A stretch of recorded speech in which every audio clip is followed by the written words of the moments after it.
We give thanks to Almighty Allah who has made this program possible for us. We thank Allah for our lives and we thank Him for making us Muslims. Today is a special day for us, Muslim Brotherhood of University of Ibadan, and who is the owner of the Forerunner Foundation. And at the same time with our brothers from MSSI. The reason why it is very important to us is because we want to understand some aspect of our lives. Every human being always wants to multiply its resources.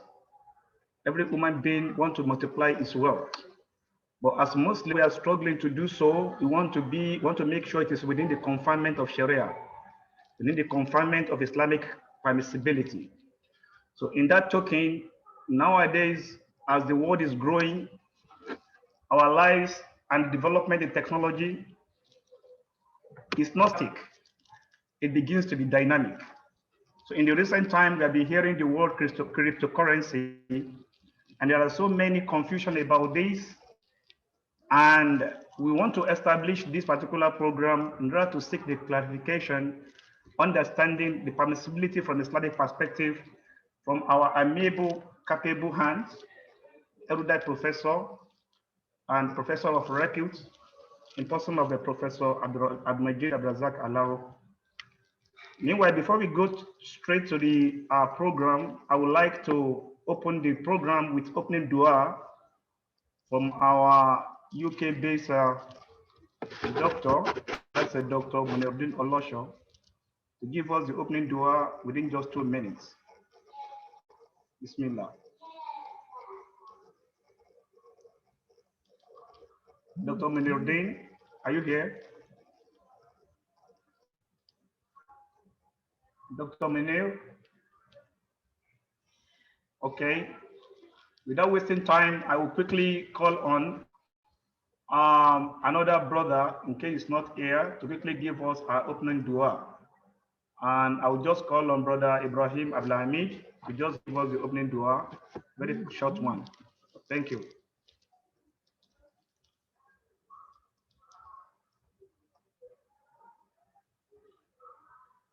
Brother Ibrahim Ahmed, HIB.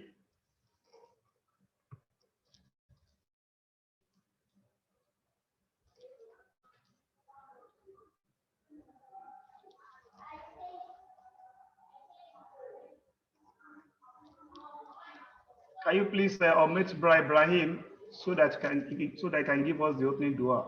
I don't think Dr. Munir is here.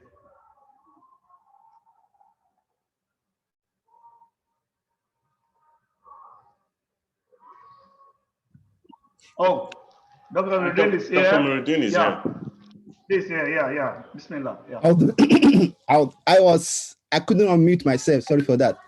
A'udhu min ash-shaytan rajim. Bismillahir rahmanir rahim. Nahmaduhu wa nasta'inuhu wa nastaghfiruhu wa na'udhu billahi min shururi anfusina wa min sayyiati a'malina.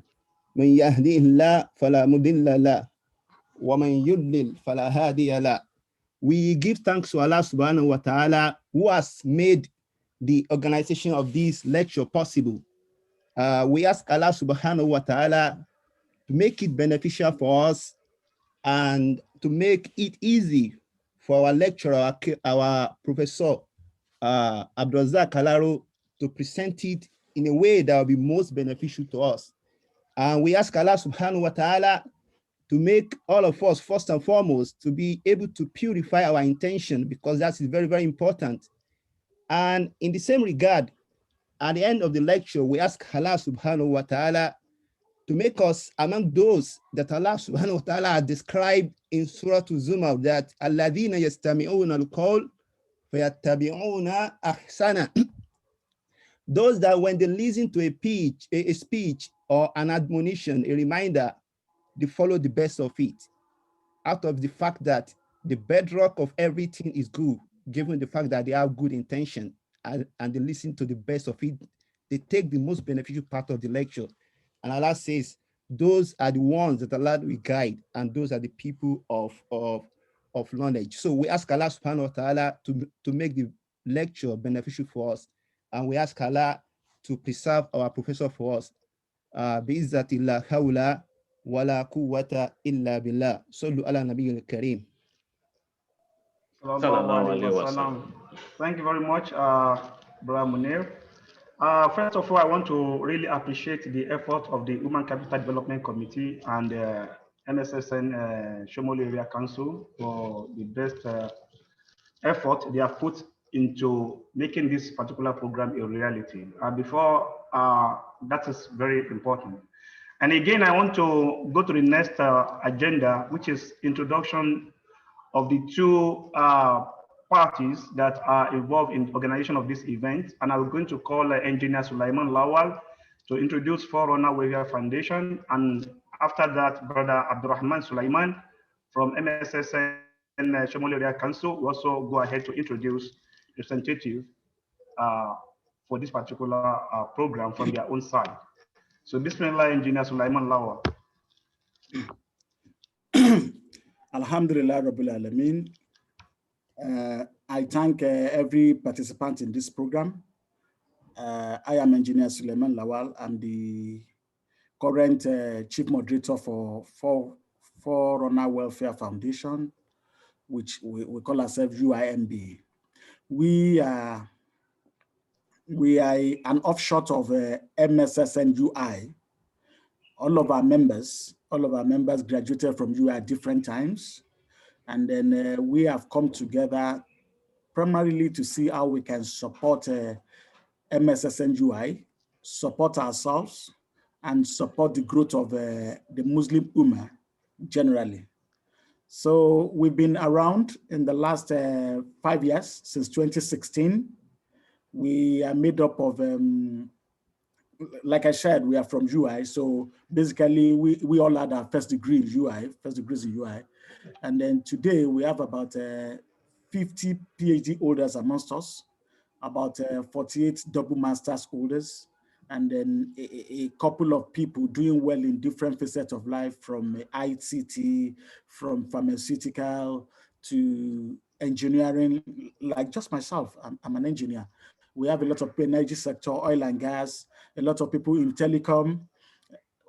We cover different facets of life in our professional life, but despite all our busy schedule, we have decided in our minds to do our little, what we call Bido's Might, to support MSSN in UI and to also support the Muslim community generally, not limited to any geography. Our members spread across the world. The moderator talking to us now is speaking from Saudi Arabia as he speaks. And then a couple of people that will be involved in the organization of this program. Some of them are in Europe, they are in America. We are spread across the world. But then the telecom infrastructure has made it possible for us to come together and put resources to help the deen. And we pray that Allah help each and every one of us individually and collectively. So part of what we are doing is this program that you are involved in, that we are seeing today. We cherish knowledge. We cherish knowledge as a group. So when the issue of cryptocurrency came around, our Human Capacity Development Committee felt that, okay, there is need for us to see this, to understand it before it becomes fully blown, if I may be allowed to use the word, because Nigeria today is still not legally, there's a bit of issues around it. So there is need for us to understand it before it gets out of hand, so that our people can be positioned economically and then legally to take the benefit by the time So basically, Welfare Foundation is about helping the Ummah through the MSSN, helping ourselves and making better of Muslims around the world. So that is what we are about. Thank you very much, Jazakumullah Khairan, for that beautiful introduction and summary. So I'll call on Brother Abdurrahman Sulaiman from MSSN Shomoli Area Council to give us a brief introduction of their own contingent. Assalamu Assalamu alaikum. alaikum wa barakatuh. Wa alaikum salam wa rahmatullahi wa barakatuh. Firstly, I would like to appreciate all our audiences for coming to this meeting. Muslim Students Society of Nigeria is a body that caters basically for spiritual welfare of Muslim students in Nigeria. And as you've seen this program also, we came to come and learn more about a very a big issue that has been happening in the country, cryptocurrency. As we do know, CBN also they allowed it and then later they disallowed and then allowed cryptocurrency as a legal means of trading. So we pray inshallah as we've all come here and also as Engineer Sulaiman has said to come and clear there and give us more knowledge regarding that. We pray as we've come here, Allah make every one of us understand the lecturer better and then may we all be able to apply it in our lives. And also I also like to appreciate Founders Welfare Foundation also for this program also. We pray Allah grant every one of us understanding and assist us in our affairs. Assalamu alaikum wa barakatuh.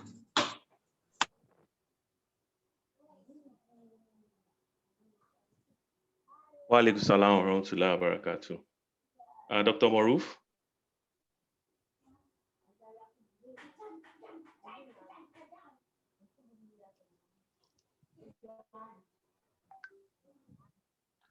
Okay, so I think the next on the agenda is from my side. I am Engineer Tunde Hussein. I'm the chairman of the organizing committee that organized this together with other members, of course. And this is the Committee for Human Capital Development Programs. So primarily, our work is to build the capacity within our team in different areas. And we have basically two different types of programs. We have the alternate sources of income where we teach our members other ways to which they can make additional income. And we've done programs in different areas of agribusiness, of e-commerce, of property, tapping into the property boom right now in Nigeria. We also have another aspect, which is the Ask the Expert, in which we also use to develop capacity within our team. We've discussed things in terms of medical emergency. We've discussed, of course, the pandemic, which is the one that is happening now. So this program, cryptocurrency, for us is part of the Ask the Expert program. We're asking an expert, Professor Alaro, the Islamic law perspective to cryptocurrency. Is this something that the members can benefit from? What are different angles to it? So once again, of course, I mentioned I welcome all the members who have joined this call. We will be going straight to the call straight away. I will be handing this over back to Dr. Maruf, our moderator, to continue the program. Assalamu alaikum wa rahmatullahi wa barakatuh. Wa alaikum salam wa rahmatullahi wa barakatuh. Thank you very much for that beautiful presentation. Right now, I would like us to go straight to the main program, which we have invited everybody for. Prior to doing that, I'll be reading out the citation of Professor Majid Abdrazak Alaro. So, which does. Yeah. This is a citation of a Professor Majid Abdrazak Alaro. He's a Sharia scholar, a barrister, and solicitor of the Supreme Court of Nigeria. He's an international certified arbitrator as well. His area of specialization is Islamic financial transaction with emphasis on banking, insurance, and capital market. He has published in many reputable peer-reviewed journals across the world.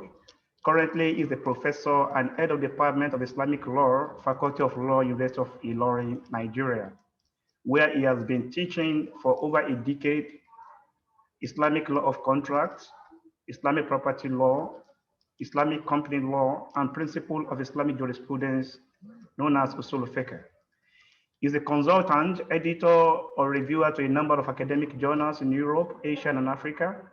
In addition, Professor Alaro is a member of Central Bank of Nigeria Financial Regulation Advisory Council of Experts, Is a member of the Advisory Council to the Nigerian National Insurance Commission on Islamic Insurance, and has been invited to speak in many high-impact fora, including International Sharia Scholar Forum in 2004, 2018, and 2020, respectively, International Islamic Liquidity Management Roundtable on Sukuk in 2016, Africa International Conference on Islamic Finance in 2017 and 2019, SOAS Workshop on Islamic Finance, University of London in 2020, and World Halal Expo in 2020.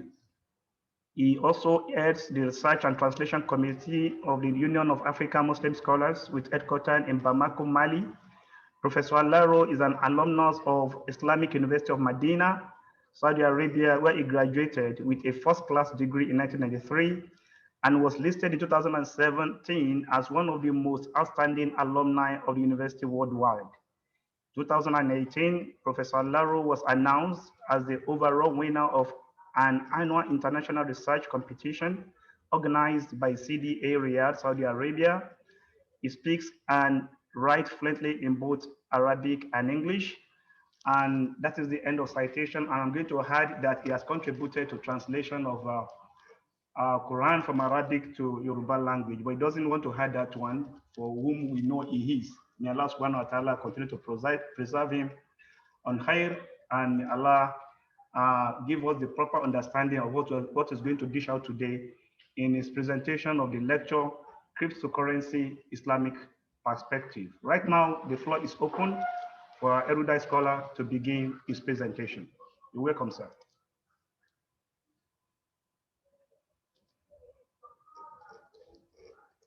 Prof, can you please unmute the prof?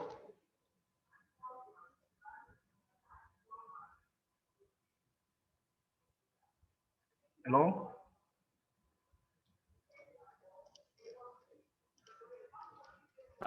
Sorry, Dr. Maruf. Professor Alaro was here previously with his phone. Okay. So he's trying to connect with his laptop for the presentation. Just give us 1 minute now. Okay. So while we are waiting for the professor to come back, so we all know generally that money has its characteristics, and of course a measure of value, and of course it can be demanded for different purposes, which is for transactional purpose, precautionary purpose, and the conventional money for speculative purpose. But the challenge remains that for speculation purpose, we know we can trade money for money in the conventional world, but Islamic has a limit to all this. And that is why even the conventional money, there is an Islamic perspective to it. And I believe these are the things that the prof are going to really deal with extensively.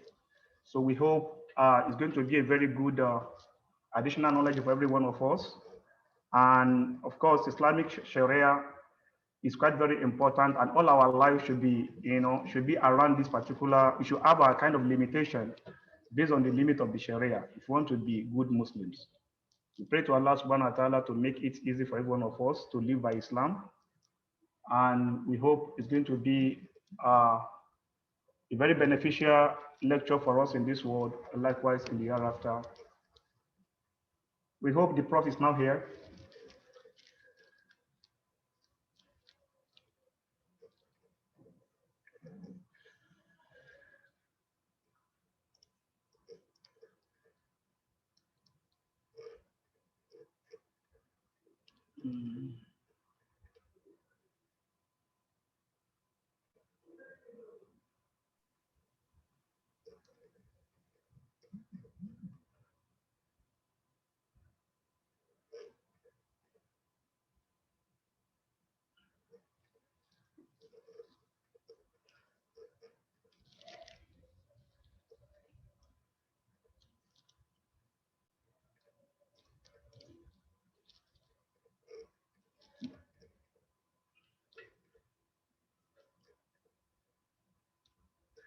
Okay, we have two participants raising their hand. Is it by mistake or they have an observation? The moderator, you can quickly look into the reason why those guys are raising their hands.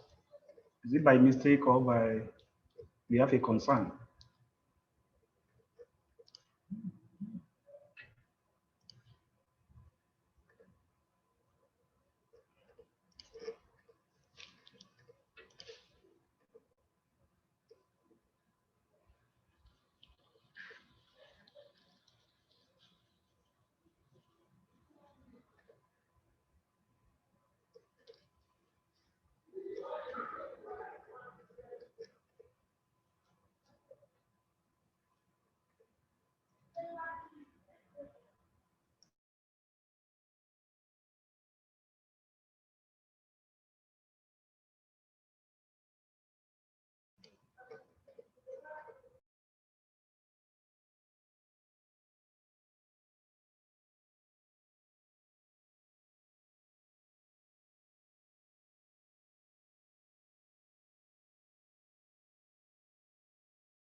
Alhamdulillah.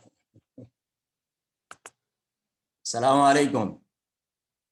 Wa alaikum salam wa barakatuh. Welcome, Professor. Welcome, sir. I think something is still going wrong at your own end. Up till now, I cannot connect from I can connect, but I'm continuously muted on my laptop. Okay, so let me see what name that is. Let me leave and re-enter. Maybe that will solve it on my laptop because I need to share my screen. That will solve the problem. Because okay, I will try that now. No, it will solve the now problem. I'm using my phone, but that will not be effective enough as I will have to share my screen. Hello, all right, sir. We need to know the name of the laptop. Okay.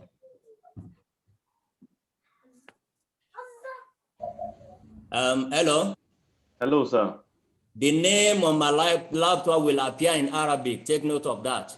Okay. All right. It will sir. appear Ustad Dr. Abdurrazak Alaro.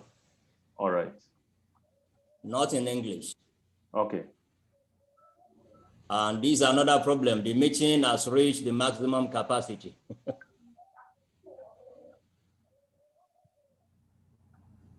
Can you hear me? Yes, we can hear you, sir. No, I cannot join now. The laptop cannot join again. The meeting has reached the maximum number of allowed participants.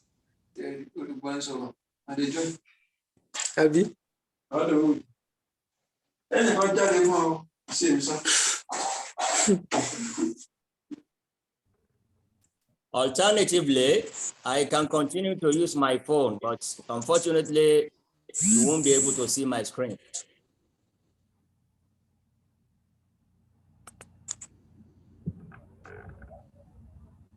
I think we can still admit that laptop if we see it in the waiting room. We can Okay, still let admit me it, try yes. again. Try and connect The with your meeting laptop. is at capacity. This is the message coming.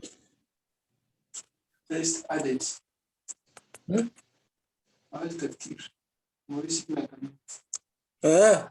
Test added.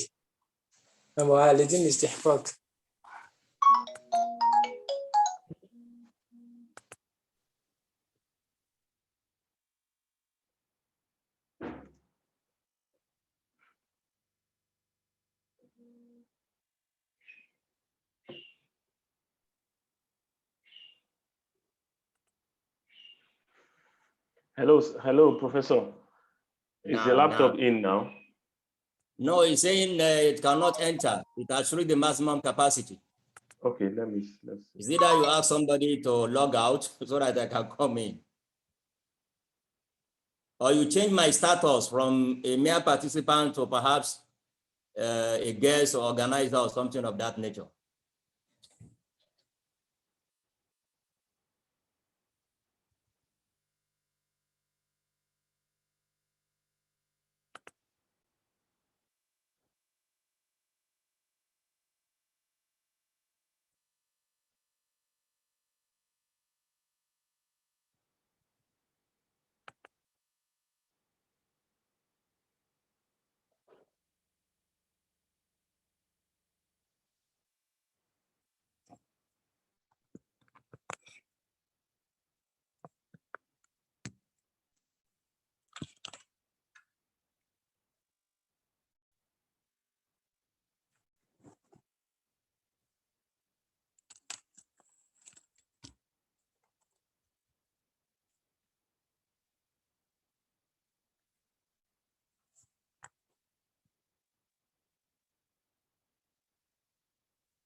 Assalamu alaikum. Wa alaikum salam wa rahmatullahi wa barakatuh. I think what's going to happen now is that let me try it if I can share my screen using my phone. Correct. Otherwise, I will send it to Brother Demola. He may share from his own end. Okay, that will be fine, sir. That will be fine. Let me try the two options now. That will be fine, sir. Go ahead, sir. Okay, I'm coming. Let me just.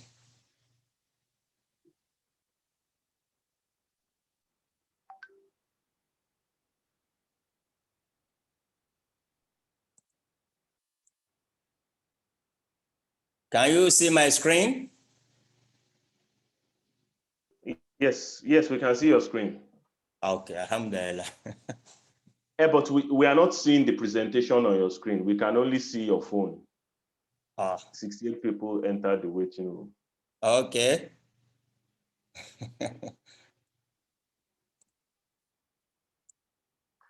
You can send it to Ademola, or you can also send it. I think that would be better. That would be better. Yes. I will do that. If you send it to him, he will send it to me quickly, and we can share it from this side. Okay. Yes, sir.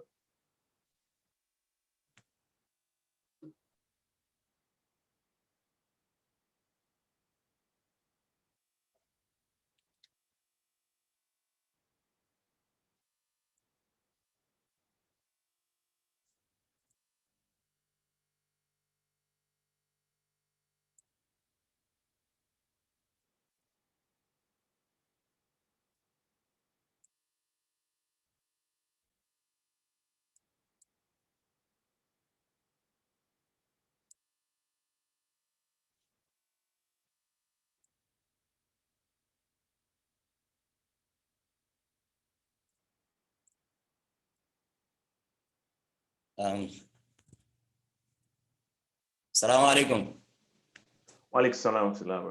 Please confirm from him. I've sent it to his WhatsApp number. Okay, no problem. I'll do that now. Okay.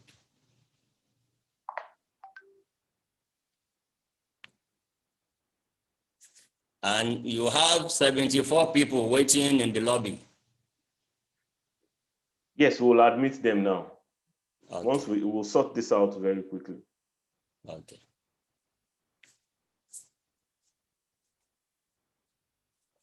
So if you are ready, just alert me so that we can start. Okay, this just 2 minutes. Let it just download.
Professor, please go ahead, sir. Okay. Can you see it now? Yes, I can see it in my screen. All right, sir. Alhamdulillah, wa sallallahu wa sallam wa baraka ala nabiyyina Muhammad wa ala alihi wa sahbihi ajma'in. In the beginning, we thank Almighty Allah for making us who we are, believers in Him and in His Messenger, sallallahu alayhi wa sallam. May the peace and blessings of Allah continue to be on our noble Prophet, the Messenger of Allah, all of his companions, members of his household, and whoever follow their footsteps, whoever follows their footsteps until the day of resurrection. Amen. My dear brothers and sisters, members of today's audience, I say unto you all, Assalamu alaikum wa rahmatullahi wa barakatuh. Wa alaikum salam wa rahmatullahi wa barakatuh.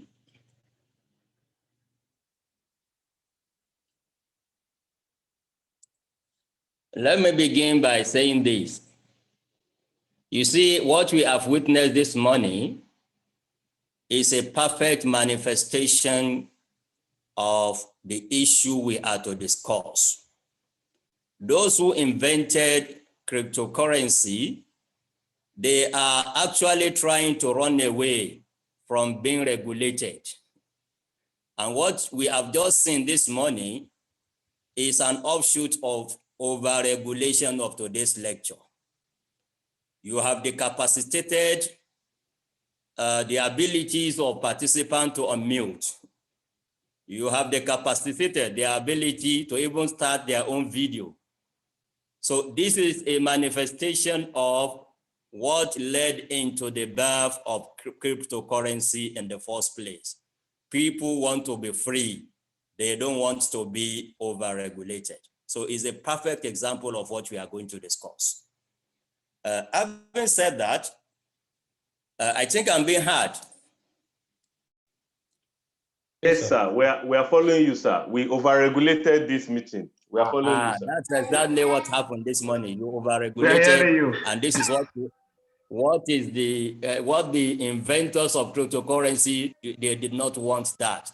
They didn't want somebody to be regulating them. Now, having said this, I need to say a word or two to commend the organizers of today's event. The two parties put together. I want to let this one be on record that you've actually earned my respect for your behavior. Our audience might not know, but I must tell them this. The two of you invited me separately. In fact, you did not even know each other. You were not aware of each other's invitation for me. But when I received your invitations and I saw that it is the same theme, the same topic that both of you wanted me to come and discuss, then I told you, go and collaborate, go and cooperate with one another and organize an event that will be beneficial to the Ummah. And this is exactly what you have done. I must say this because I want to see more and more people in the Muslim Ummah having the same mentality. It doesn't matter who does what. What matters to us is what result are we getting. And I pray to Almighty Allah that He will reward you handsomely and abundantly, the two parties, for what you have done. And I want you to keep doing the same thing, cooperate with one another, collaborate with one another. What matters is getting the result. It doesn't matter whether it is party A that organizes the lecture or party B that organizes the program. But if we can have collaboration and cooperation that will give us a better result, I think we are far, far better off as a Muslim Ummah. I'm still on the introduction. When you asked me to come and talk about cryptocurrency, I hesitated in the beginning because I thought I said to myself, of all the issues, of all the topics that must be of concern to the Muslim Ummah, these gentlemen and women are actually calling me to come and discuss cryptocurrency. Does discussing cryptocurrency deserve such an attention? I must be sincere with you. That was the initial question that I asked myself. But in answering that question, and that is why I'm here this morning, I also answered that question myself in three different ways that show clearly, and I'm going to share those perspectives with you, that show clearly that today's program, today's topic, today's lecture is actually very important to the Muslim Ummah, particularly all over the world, but particularly in Nigeria. Reason number one, the issue of cryptocurrency has resulted in a lot of confusion. Confusion at the legal and regulatory level, and even confusion at the Sharia level. You can go back to the title screen. We are still on the introduction. I have not yet started going through my slides. Moderator, go back. Okay. I said the first way that we can see the importance of today's lecture is because of the confusion that we have all over the world in relation to cryptocurrency. legal confusion, regulatory confusion, and unfortunately even in court, Sharia confusion. What do I mean by all this?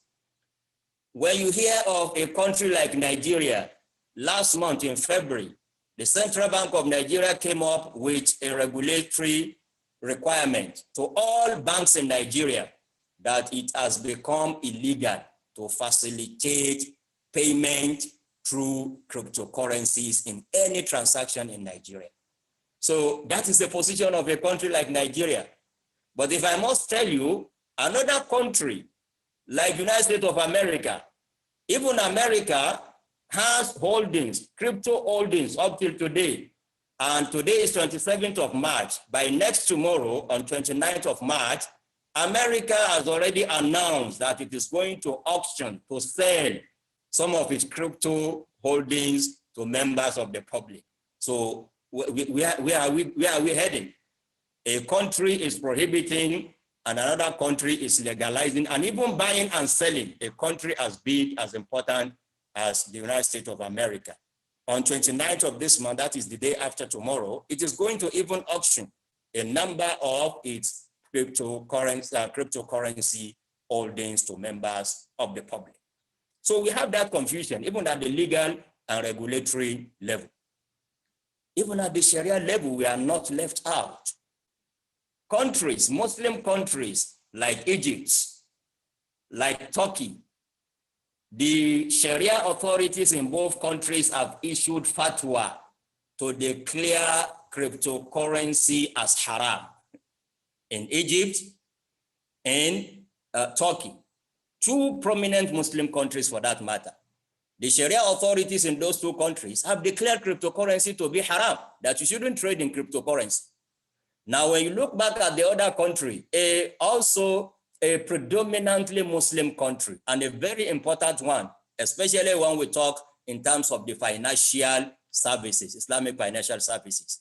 Bahrain will always come either first or second in these columns. Bahrain as a country is not only saying cryptocurrency is halal, but it has announced recently that it is going to even issue a Sharia compliant cryptocurrency. So where are we going? Just as we saw it at the legal and regulatory level, we are still seeing the same confusion even at the Sharia level. A Sharia authority in a country declaring the same cryptocurrency as haram, while in another country it is being declared as halal. The same thing that I said about Bahrain is also true about United Arab Emirates, precisely in Dubai.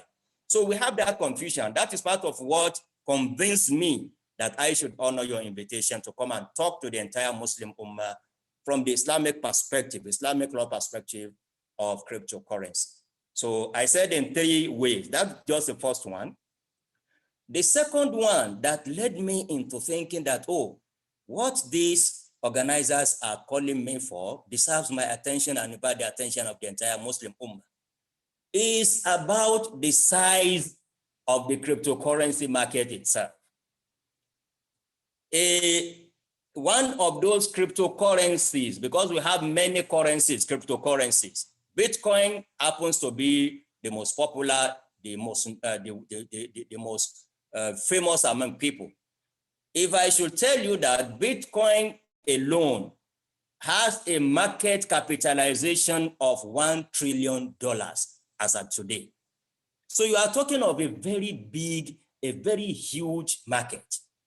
Market capitalization of Bitcoin as a single unit, just one unit of cryptocurrencies, is in the region of $1 trillion.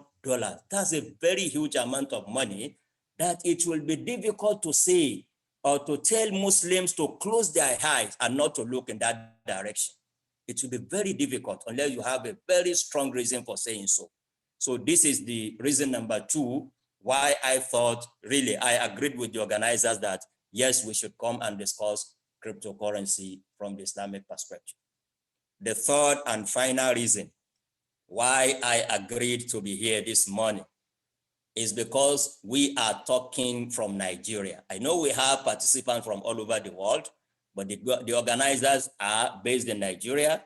And I want to believe that majority or perhaps a large percentage of our audience today will be from Nigeria. Cryptocurrency in Nigeria is of a very special importance. Today, Nigeria is not just the largest economy in Africa. It is also the house for the biggest market of cryptocurrency in Africa. The biggest cryptocurrency market on the continent of Africa is here in Nigeria. Not only that, in fact, globally, in year 2020, when a study was carried out to look at the trading volumes of cryptocurrencies in the world, Nigeria actually ranked third in the world. Just coming only after United States of America and Russia. Nigeria was placed number 3 in the whole world. It means cryptocurrency is very, very significant to us in Nigeria. We have the biggest market on the continent, and we are even ranking number 3 in the world in terms of trading and investment in the cryptocurrency market.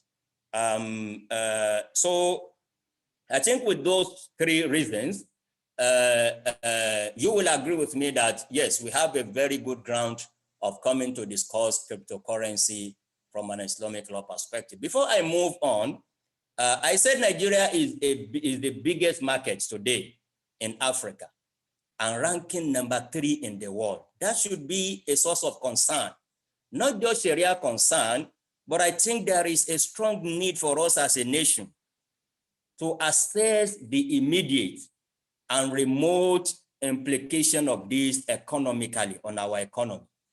If Nigeria is ranking number 3, we are not ranking even number 20 in terms of the sizes of economy in the world. But how come we are number 3 in terms of trading in and investing in cryptocurrency? That should have both remote and immediate implications to any country's economy. And I want to call on our economists in Nigeria, Muslims and non-Muslims alike, that they should actually look critically into that and advise the relevant authorities accordingly. My brothers and sisters in Islam, are we still together? Yes, we are with you, sir. We are following. Now Yes. we can start displaying the slides. Let's go to slide number 1 now. So that was just an introductory message that I have for you. Now we can start sharing the screen, sharing the slide with my audience. When we are talking of cryptocurrency, no doubt we are talking about money. And that is what will take me into looking at the historical development of money. How did we come to this stage of having money? You know, in the beginning, in the primitive era, there was no money. But what people use to transact businesses among themselves is what is known as trade by barter. You have a commodity and you need another commodity. You bring your commodity to market to exchange with the commodity that you are actually looking for. But that could not sustain a high volume of business or commercial transactions. So that was the reason why there was invention in the first place of money, that we need money as a medium of exchange, not always bringing commodities to market to exchange by way of trade by barter. So in the beginning, what humanity discovered was commodity money. Commodity money as in gold and silver. Gold and silver were used even at the beginning of the Islamic era. During the time of the Prophet ﷺ, the currencies were based on gold and silver. So gold and silver are regarded as commodity money from the economic perspective, meaning that they have what we call intrinsic value. It's not just a value that is written on a paper, but the gold itself has its value, the silver itself has the value, that if you choose, you can even sell it as a commodity. You can use it as a currency, but at the same time, you can even sell it as a commodity because there is what we call an intrinsic value in the gold and as well as in the silver. Later on, humanity moved away from commodity money to what we call fiat money. And up till today, what we are still using in the whole world is fiat money, meaning that currencies that have no intrinsic value. The naira that you hold, the dollar that you hold is a mere paper. They will write 20 on one, 100 on another, 1,000 on the third one, but they are all papers. There are no intrinsic values attached to those papers. You cannot take this paper and sell it. You can only use it as a medium of instruction, as a medium of exchange, sorry. So this is what we call fiat money. Fiat money, simply put, is only gaining acceptance based on the full faith, and credit of the issuing authority. If Nigeria issues it naira, it's not because Nigeria has something to back it up as a commodity. In the beginning, let me say this, at the inception of fiat money, they thought of having underlying asset for every currency. United States of America, the dollars in America was based on gold. Real in Saudi Arabia was based on silver. So you can only issue dollars or reals only to the tune of your holdings in terms of gold and silver. But as in the 70s of the last century, in the 1970s of the last century, America decided that it will not abide by issuing currencies based on what it holds of gold again. It will issue currencies as far as the country thinks it needs to issue.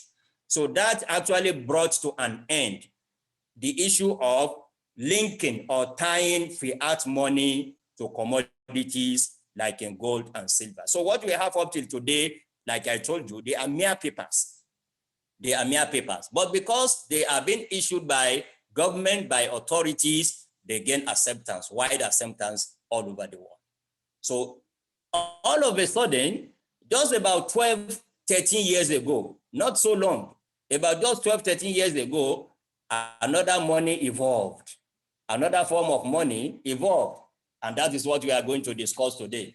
Look at how I described it here. I described it as mathematics-based money.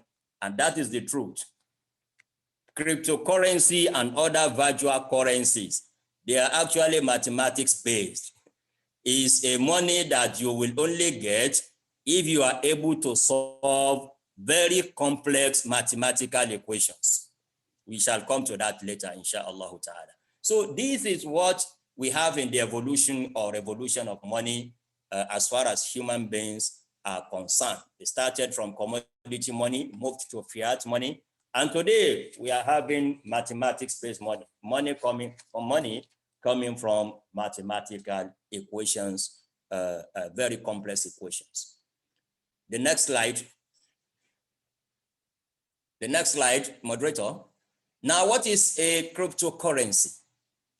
What is a cryptocurrency? Cryptocurrency falls in the class of what we call virtual currencies. And alhamdulillah, it will be easy for you to assimilate this concept. Which kind of meeting are we having now? Which kind of lecture? Mr. Moderator, can you answer me? It's a virtual one, sir. It's a virtual lecture. Yes. What we used to have before pandemic, before COVID-19 pandemic, was physical lecture. Before you can have me talk to you this way, you must have invited me to come to either Ibadan or Lagos. Yes. Or anywhere in the world. So that is physical. Or we come and meet you in Ilorin. Or come and meet me in Ilorin. Thank you very much. Yes, now, what we used to have, whether it is fiat money or commodity money, they are physical currencies that you can see, you can hold. They are physical. But this cryptocurrency, it's nowhere to be found. You can never hold it. You can never see it. You can only see picture as a symbol for it. But it is actually a virtual currency. I want us to take note of that one. As different from physical currencies that you have been having, cryptocurrency is a virtual currency. So we need to know what is the definition of a virtual currency. And I've chosen to quote here the definition as given by the European Banking Authority. That's a very reliable source. EBA, European Banking Authority, defined virtual currency as a digital representation of value that is neither issued by a central bank or a public authority, nor necessarily attached to a fiat currency, but is accepted by natural or legal persons as a means of payment and can be transferred, stored, or traded electronically. So that was the definition of a virtual currency as given by the European Banking Authority precisely in 2014. But in 2016, another European institution, a very strong one in the financial sector too, the European Central Bank had a slightly different opinion from what European Banking Authority gave as the definition of a virtual currency. Look at what the European Central Bank had to say in 2016. Given that virtual currencies are not in fact currencies.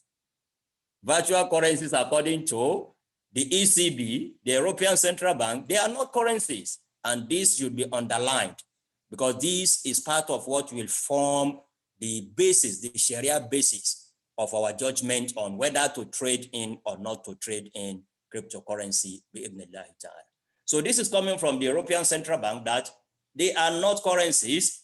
It will be more accurate to regard them as a means of exchange rather than as a means of payment. ECB does not agree with European Banking Authority. It does not agree with it in the sense that while European Banking Authority describes virtual currency, cryptocurrency, and the rest as a means of exchange, he said it's preferable to be referred to as just a means of payment. What does that imply? The implication of this one is both political and legal. What ECB is saying in commenting on the definition given by EBA has no practical implication, economic implication. It's just a legal or political matter. Why? Look at what ECB said. Can we go to the next slide? Because I don't want us to take it at the back of our mind, go that, oh, even the European Central Bank is saying cryptocurrency is not a currency. It's actually a political statement. It has a legal connotation. Why? Look at what they say, what that ECB says further. It says, from the perspective of the Union, the European Union, it says, according to the treaties and the provisions of Council Regulation EC number 974/98, the euro is the single currency of the Union's economic and monetary union. So actually, like I told you, this is just a mere political statement, but it has its own legal connotation. What ECB is drawing EBA's attention to is that for you to call any other currency, be it cryptocurrency or any other one, for you to qualify it as a means of exchange, as a currency, you need to change the law. You need to change the European Union's law, because according to the extant law of the European Union, the euro is the single currency recognized in the Union. So I want you to please note that when European Central Bank says cryptocurrency or virtual currency, it's not a currency. It doesn't have any commercial, any economic, and even any Sharia implication, but it does have significant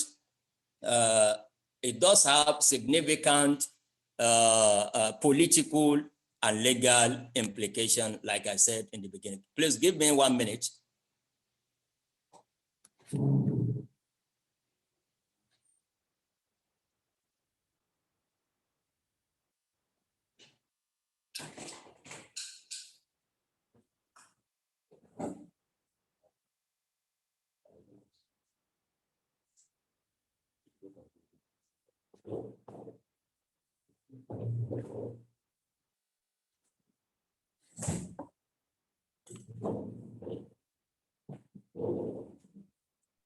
So we're just going to give Prof about 1 minute. Okay, Prof is back. Yes, yes. Yes, alhamdulillah. Sorry, because I'm in the house, so the children needed my attention, so I had to pause and give them the required attention. I'm sorry for that. Okay. Can we move on? Yes, we're on slide 5 or slide 6. Yes. So that is just about that, for us to note the legal, the political connotation of what the ECB is actually saying. Now, simply put, let's now go to a very simple, not complex definition. You would like to know what is actually cryptocurrency that we want to discuss. Cryptocurrency, simply put, cryptocurrencies are digital or virtual currencies that are encrypted or secured using cryptography. Cryptography is the technology, which simply means computerized encoding and decoding of information. This is what cryptocurrency is all about.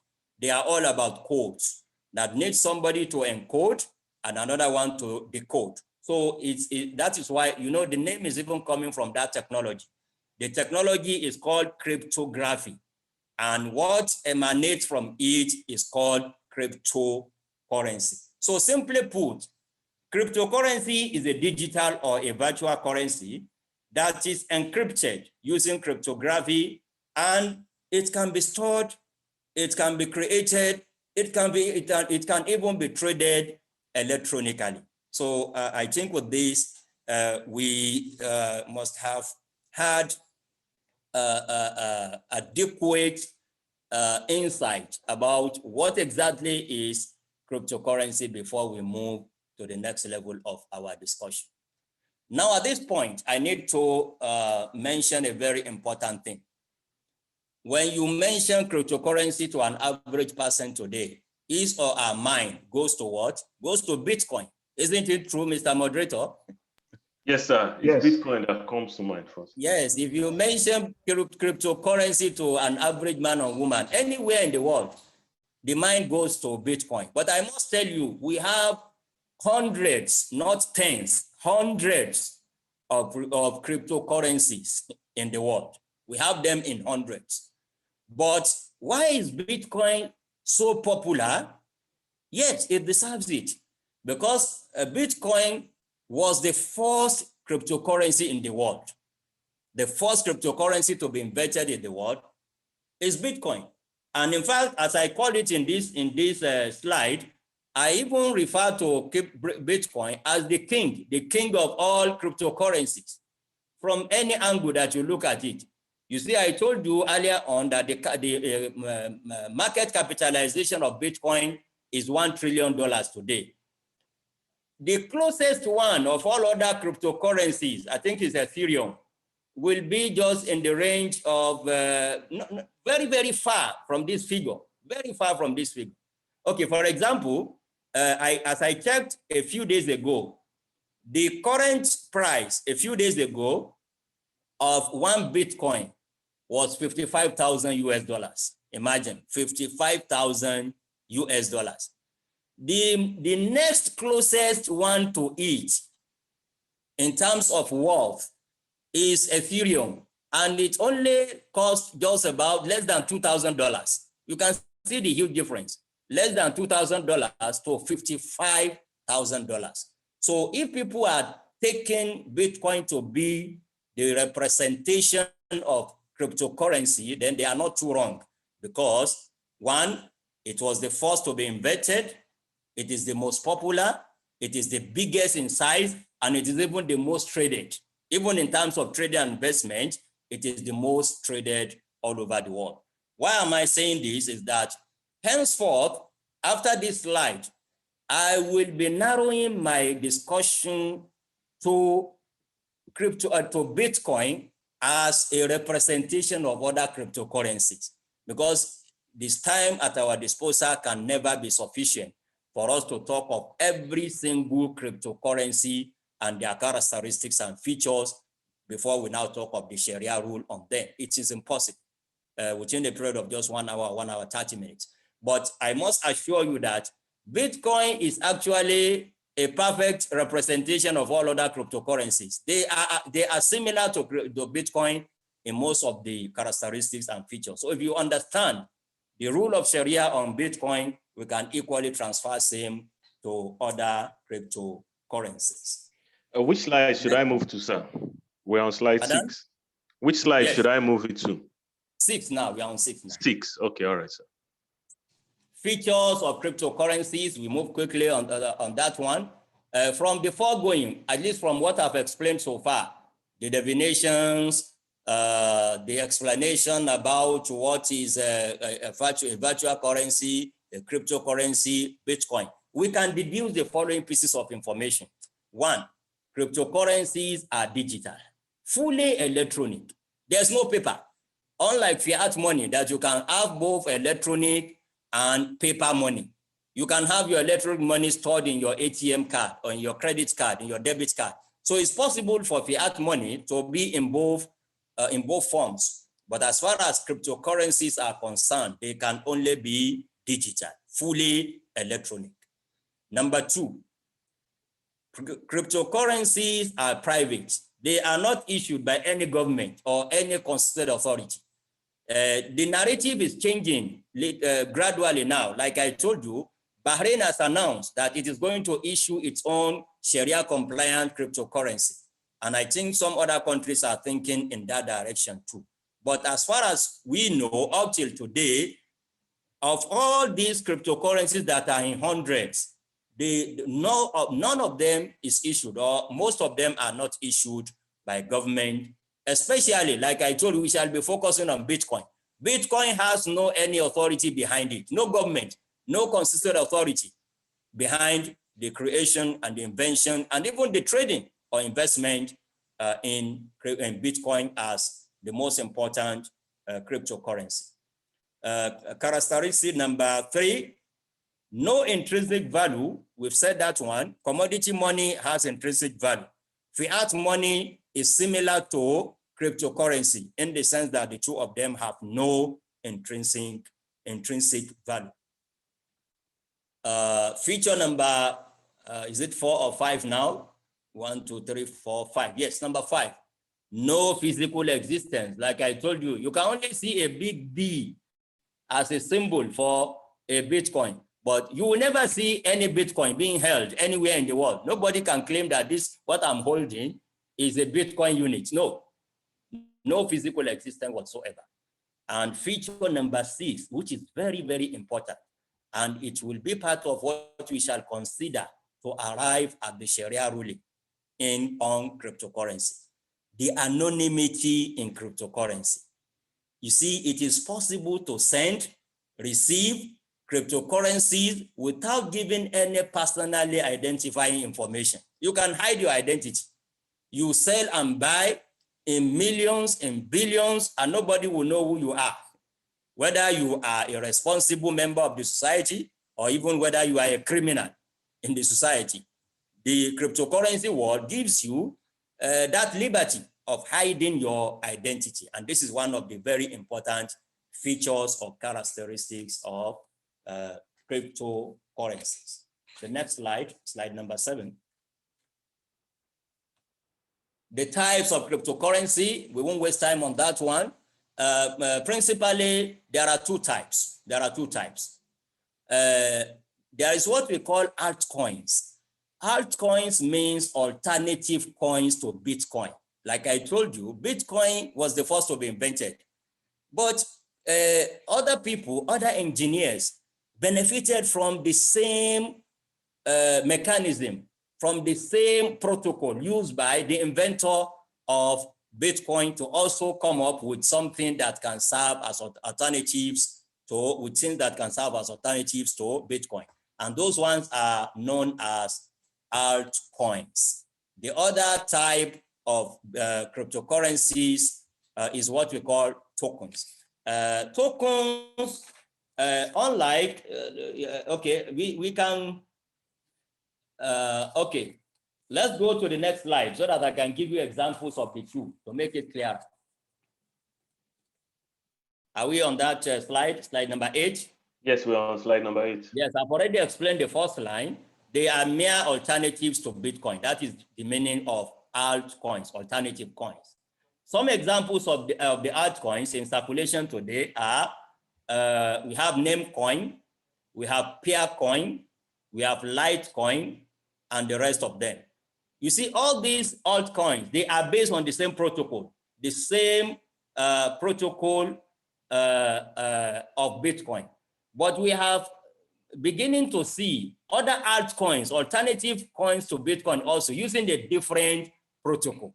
And the examples of these ones in this one include, I've given examples here. Yes, the Ethereum that I said earlier on is a good example of that one.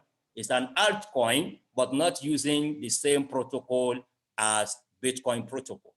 We have Ripple, we have Omni, we have BitShares, we have Neo, we have Waves, and we have Counterparty. All these are examples of altcoins not using the Bitcoin protocols. The next slide, let's talk about tokens, the second major division, major type of cryptocurrencies. Simply put, tokens are just representation of an asset. It can even represent another cryptocurrency. It can even represent a fiat money. It can represent anything. It's a mere representation of any particular asset or utilities. And the most important thing I will want you to note here on this page, please, let's go to the last point on that page. It's what is important here to us, is that the majority of coins in existence today are actually tokens. They are not coins. They are not altcoins. They are not coins. Majority of what we have in circulation today that I said they are in hundreds, more than 80% of them are mere representations of another asset. Those assets, yes, can even be other cryptocurrencies. So what we have in circulation today, more than 80% are actually tokens, but not coins. But they qualified as well to be called cryptocurrencies. The next slide. The next slide. We are moving gradually because you see in Sharia, Mr. Moderator. Yes, sir. We cannot just begin to say this is what Sharia says unless we have a perfect or near perfect understanding of the substance. So please understand what I'm doing. I'm still going to talk extensively about the Sharia ruling, the Sharia perspective. But we don't do that in Sharia. We must have understood clearly enough an issue before we pronounce on whether it is halal or haram. But we are almost moving, we are almost there. We are very close to where we shall begin to talk about Sharia. But these are also very, very important. Without our understanding of all these, what I will tell you of Sharia issue will just be like something that is a code that you will need to decode. And I don't want that one to happen to this lecture. Understood. Now, pardon? Understood, well understood. Historical development. This is very, very important. I told you in the introductory part that we have had commodity money for centuries. We have also had fiat money, if not for century, but close to at least half of a century now, especially fiat money that have no intrinsic value, beginning from the 70s of the last century. But do you know that the entire age, lifespan, the entire age of cryptocurrencies that all of the world are just talking about, all over the world, people are just talking about, it's not even up to 15 years. Not even up to 15 years. And this is the historical development. It was in 2008 that Bitcoin as the first cryptocurrency was invented. It was in 2008, and it was invented by an unknown person. Please underline that one. This is also part of what we shall consider to know the Sharia stand, the Sharia position on cryptocurrency. we don't even know up till today the true identity of the creator or inventor of cryptocurrency. It was released under a fake name or pseudonym, Satoshi Nakamoto. But with all the technology, with all the advancement in the world of looking at people's identity, no country in the world has been able to know who exactly was this Satoshi Nakamoto up till today. So he was the inventor. He was communicating with people on the internet, discussing the protocols, the technology that led into his discovery of this new currency. But what I want you to note here is that even the inventor himself is not known up till today, but the name is known. The name is Satoshi Nakamoto. In fact, some people believe that Satoshi Nakamoto may not be the name of a single individual. It may be a name of a group of people, but that is apart. Let's move on. It was invented in 2008. That's how many years ago, Mr. Moderator? I said less than 15, but let's be precise. Today, this 2021, 2008 to 2021. That's 13 years. That's just how many years? 13 years. 13 years. Yes, Precisely 13 years, yes. So 13 years ago. The invention came in 2008, but the technology was not released until 2009. He began the invention in 2008, but released to the public first in 2009 as an open source software. The next stage of development in cryptocurrency is when was the first cryptocurrency successively transferred from somebody to another? You know, Satoshi Nakamoto invented it, released it as a software, but at a particular point, when did we begin to see that a Bitcoin moves from one person to another? That also happened in 2009. The first ever Bitcoin was transferred from Nakamoto himself to another engineer. That one is known, it's now late. Hal Finney, a citizen of the United States of America, is now late, was the first person to receive that digital currency on the internet successively from Satoshi Nakamoto in 2009. But the biggest development in cryptocurrency and in Bitcoin precisely happened in 2010. You know, when they were still transferring, Nakamoto transferring Bitcoin to Hal Finney, there was no commercial transaction. Nothing was bought, nothing was sold. But in 2010, through the same technology, using the same blockchain technology that was invented by Nakamoto, another man with the name Laszlo Anyej, I don't know whether it is correctly pronounced, it's not an English nor Arabic name. Those are the two languages that I'm familiar with. But it's on the screen. Laszlo Anyej bought 2 pizzas in 2010 and he paid 10,000 Bitcoin. 10,000 Bitcoin for those 2 pizzas. Moderator, I know you are in Saudi Arabia. Pizzas are very popular over there. I think the cost of 2 pizzas in Saudi today must be between maybe 10 to 20. It can be more than that. Am I correct? Yeah, you are correct. Okay. So, but imagine for him to be able to purchase just 2 pizzas in those days, he paid 10,000 Bitcoins. Do you know, practically, let us analyze that one. If 2 pizzas will cost 10 US dollars, it should be around that range now, even in the US. Around $10 will buy you 2 pizzas. If $10,000, 10,000 Bitcoins were paid to get 2, it means 5,000 went for a pizza. Are you getting me? Yes. It means 5,000 each for a pizza. And a pizza costs just $5. What that implies is that he paid 1,000 Bitcoin for just $1. That is the implication. If he paid, and that is exactly what happened, he paid 5,000 Bitcoins for just one pizza. And let us assume that is the range. You can, with your US dollars, $5 you can buy pizza.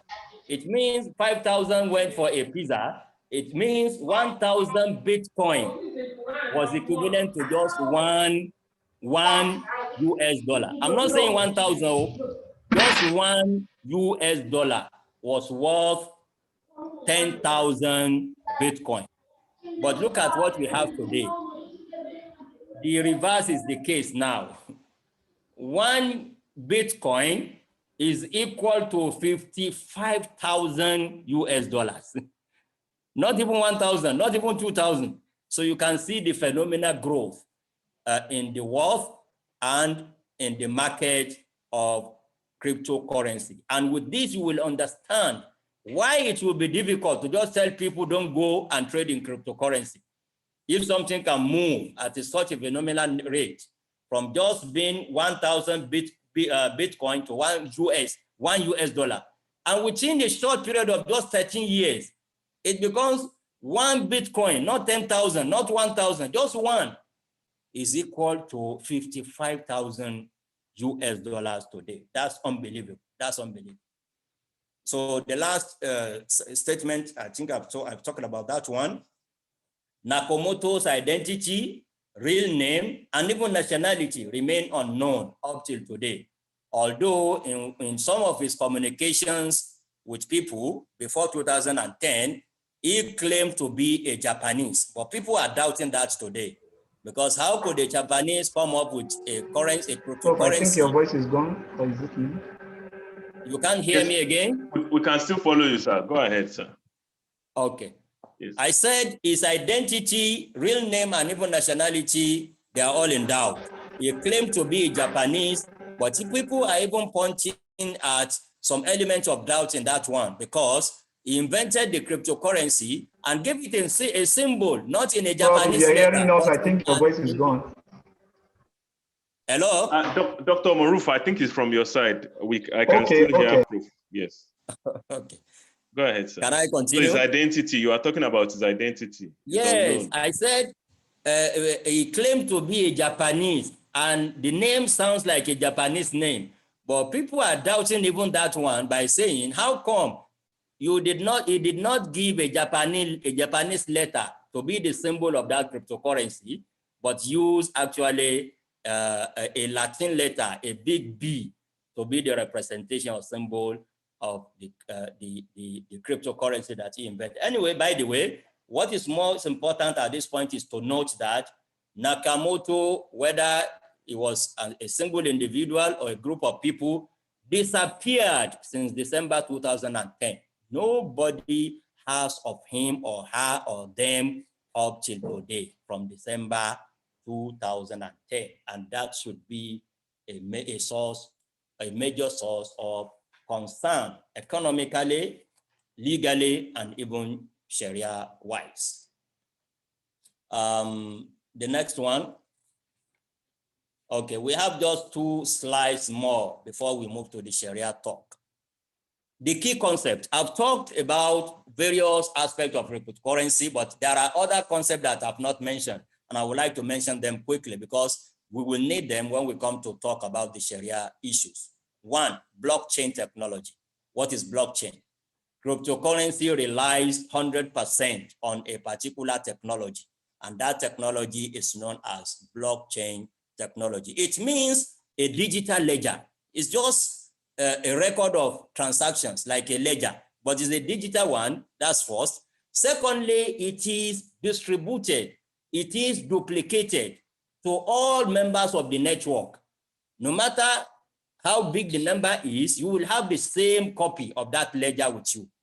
And that is what makes cryptocurrency, it's difficult, very, very difficult, if not impossible, for any record of transaction on cryptocurrency to be changed, to be reversed, or even to be hacked. It's not easy. Some people are saying it's not easy to hack record on blockchain technology the way it is structured. In fact, some of the engineers said in only one case, it may be possible for it to be hacked. If more than 50% of the participants connived to defraud the entire world, more than 50% of them, and that even is not even conceivable, is unimaginable, because this is a decentralized, totally decentralized. You may not even know where you are, where others are. So that is why it is not true to say that, oh, people may tomorrow steal all your money, all the money on cryptocurrency. But we are still coming to that when we talk of the Sharia issues. Another concept that we have not spoken of, peer-to-peer, that is also very important. It means this is what set cryptocurrency apart from other forms of money or currencies. When you want to transfer money, fiat money, for example, you want to transfer Naira to the United States of America, you need an intermediary. You need a banking authority, a bank to intermediate between the two of you. In cryptocurrency, you don't need any intermediary. It's peer-to-peer. They deal with each other directly without any central authority, not even a central server on the internet. Every client in that network can be a server on its own, no intermediary whatsoever. Concept number 3, mining. You know, when we hear about mining, our mind should go to mineral resources. But when we talk about mining in cryptocurrency world, is another word for minting or printing. Fiat money is either printed or minted. Either way, you put it the way you like. That's why in Nigeria, we have security and minting company to print and mint currencies for us. I told you there is no physical existence for cryptocurrency, because there is nothing to be minted. There's nothing to be printed. But how do we have more and more cryptocurrencies? Is through a process, a computer process known as mining to them. And what mining means, simply put, is that they will, for every transaction to be confirmed, for every transaction to be validated on the network, on the protocol, blockchain technology, people will have to solve very complex mathematical equations or algorithms. And the first person that will succeed in solving that equation to actually say this is a genuine transaction will be rewarded with a new Bitcoin. Is that one understood? It's not. It's okay. Let me come again. I said mining is another word for minting or printing that we are used to in fiat money. When you have, like in Nigeria, print security and printing, if you want to print Naira, you go to security and printing and minting company. But if you have 1,000 Bitcoin today, how can we produce 1,001, the other one that will increase in the number of Bitcoin? How do we come about it? This is the process known as mining. And how does it happen? When we have a new transaction in the blockchain technology, there is a need for all of us, they call it consensus mechanism, all of us on that network, we must have the same ledger. That is why it is called distributed and duplicated digital ledger. Now, I will be working towards confirming it, validating it, authenticating it. You will be working. All of us in the entire world, in that network, if you are in that network, then whoever solves that equation first, because authenticating and validating transactions in the blockchain technology simply means you must be able to solve very complex mathematical equations. So if you are the first to be able to solve that equation, to bring a solution to that complex problem mathematically, then you have a reward. And that reward is that a new Bitcoin will be created. A new Bitcoin will be created. That is the meaning of mining. And it will be a reward for whoever was the first to solve that complex mathematical equation. I think it's clear now. Yes, yes. We will ask questions later. No problem. Still on mining, we have two other concepts that are closely related. You will hear of proof of work or proof of stake. We shall talk about that one from the Sharia angle. But what is the concept? Proof of work is what I've just described to you now, that all of us will work, but who can prove that it is my work that produced the desired result will earn the reward, and the reward is a new Bitcoin to be created, which will belong to that man or woman. Now, this was what Satoshi Nakamoto used in bringing out new currencies. This is how he planned it, that for any new currency to be created, you must all participate in solving a complex mathematical equation, and whoever solves this first will be rewarded with a new Bitcoin. A new coin is created. But they discovered that this proof of work mechanism is actually good, but it has its own deficiencies too. One of its deficiencies is that it's relatively slow. It's relatively slow. The time that it takes for those on the network to have a solution to the mathematical problem, it takes a lot of time. That is one. It consumes a very high amount of electricity. That's it. Proof of work, one of its major challenges is in the amount of electricity that it consumes. You know, it is not ordinary computer that can solve these equations. Let me say that clearly. It must be very powerful and specially made computers that can do that today. And they consume very high amount of electricity. In fact, let me put it in a figure. In a study that I read, it was estimated that for a single proof of work transaction to be successful in mining process in cryptocurrency, the amount of electricity that will be needed, that will be consumed, is enough to power more than 31 households for a full day, 24 hours. Where? In the United States of America. What will be sufficient to power a household, not just one, more than 31 households in US for that matter, where they have 24 hours electricity. It means when we come to other countries like in Africa, it may power hundreds of houses. So all these electricity will be used in just one single transaction if we are to continue to use proof of work as a process of mining. And that is what led into another invention known as proof of stake.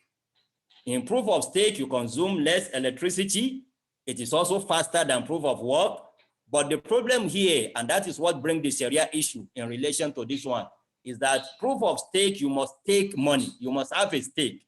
And it depends on the amount of money that you stake. The higher the amount of money that you stake, the bigger your chances of being the one that is going to be rewarded for mining a new Bitcoin or a new cryptocurrency. So that is just about that one. I've explained all this one. Their consensus mechanism, proof of stake is faster and consumes less electricity. That is the beauty of proof of stake as against the initial proof of work that was introduced and invented by Satoshi Nakamoto. The last one, the last concept that I must also speak about before we move proper to the Sharia issues is the issue of double spending. The issue of double spending. For many years, double spending was a nagging problem in digital currency generally, digital or virtual currencies. A major problem with it originally is what we call double spending. You know, when you are dealing with fiat money, you have your 1,000 Naira note or your $100 US dollar note. The moment you spend it, you know, it moves from you to maybe the buyer or the seller, sorry. When you buy something using your note, $100 US dollar note, you will have to transfer that note to another man. And for that reason, it becomes impossible for you to spend the same note again. You cannot spend it twice. Are you with me? Yes, we are with you, sir. So we can also. So it's not possible in fiat money to have double spending, but that is very, very possible in digital in digital space, in virtual currencies. If you are fraudulent, you can devise a way of spending one single coin several times. One single coin you spend, because it's all digital. It's all, you know what's called digital is all in numbers, all in figures. There's nothing concrete that you can hold, that you can transfer. So it was a nagging problem, like I said, until when, again, Satoshi Nakamoto, I want to be sure I'm not mispronouncing the name, Satoshi Nakamoto, yes. Satoshi Nakamoto was the man or the group of men that brought for us the solution to double spending. With blockchain technology introduced by Nakamoto, it becomes impossible for anyone to spend a single coin more than once. Because blockchain technology, like I told you, is a digital ledger, is distributed, is duplicated, is decentralized. Everybody will have access to it to know that you have spent this and you can never respend it again. So this is part of the beauties, part of the great inventions introduced by Nakamoto. He solved a very serious problem in the digital currency world, and that is the problem of double spending. On this note, we will move to the Sharia issues. The next slide. And I must ask, how many minutes do we have left?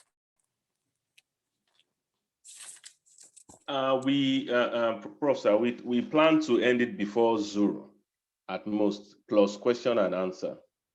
Okay. So now we are But on I'm having a meeting immediately after Zuru too, so it cannot be extended. It cannot be extended beyond. So let's see what we can do. But here, this is the point we want to conclude on. Yes. And this is the most important aspect of our lecture today, yes, is to tell you, or is to tell the audience what is the Sharia, what are the Sharia issues in cryptocurrencies. I have classified those issues into three major areas. One, Sharia issues in trading and investment in cryptocurrencies. Two, Sharia issues in mining that I've just explained to you. You can see why I had to explain all those concepts, because we shall be talking about the Sharia issues relating to them. Alhamdulillah, we have understood mining and the process of mining and the protocols of mining. So it's be easy for us to understand the Sharia ruling in relation to all that. Then number three major area is using cryptocurrency as a means of payment in a payment system. You are not trading in cryptocurrency. You are not buying or selling cryptocurrency, but a company or an institution says, I will only take cryptocurrencies. It's happening in the world today. Some people are selling tickets. Some people are, even school fees. A university may decide that henceforth, I'm not going to take but only cryptocurrencies. What is the Sharia ruling in relation to that one? So those are the three major areas that I have divided the Sharia issues in cryptocurrencies too. May Allah be with us. So let's begin with the first one, which is the most important one. I know majority of my audience today, this is your major area of concern, trading and investment in cryptocurrencies. In fact, I don't think there are Nigerians who are involved in mining, but I want Nigerians, if it is halal, why can't you go into mining too? You know, when you mine successively, look at the implication. With every successful mining process, you gain a Bitcoin in Bitcoin world. A Bitcoin today is an equivalent of 55,000 US dollars. Do you know what that translates to in Naira? More than 26 million Naira. So if you mine one Bitcoin today, you mine another, so you'll be gathering a lot of money if it is halal. If it is halal, as we are coming to that. So it's a very important matter that we must address. Now let's begin with trading and investment in cryptocurrencies. We have in the world today two juristic opinions. Opinions of scholars are divided on whether it is halal or haram to trade in or to invest in cryptocurrencies, meaning that to buy cryptocurrency today and sell the next day or the next hour or the next minute. This is what we mean by trading and investment in cryptocurrency. And this is what majority of people in the world trading in cryptocurrency the world, this is what they do. This is what they do. The issue of mining to a very limited number of people, the issue of payment also to a very limited number of people and institutions. Now we have two major opinions. The first one is that trading and investment in cryptocurrencies is haram. And this is mainly, please note the difference.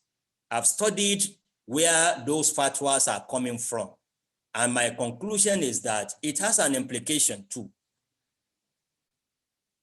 Majority of those declaring cryptocurrency as being haram, they represent official or constituted authorities or governments. The fatwa declaring crypto as haram is mainly coming from official iftar bodies. For example, the official Sharia authority in Egypt, the official iftar Sharia authority in Turkey, the official Sharia authority in Palestine. All of these authorities, formal official authorities, have declared trading and investment in trading in cryptocurrencies as haram. The second opinion, trading, investing in cryptocurrencies are all halal. It's halal to trade in cryptocurrencies. But look at the difference. I've studied these fatwas too and discovered that they are mainly coming from individual jurists, not from institutions. For example, and they are respected and well-known jurists in the world today. For example, we have our teacher, Professor Ali Al-Gharri from Saudi Arabia.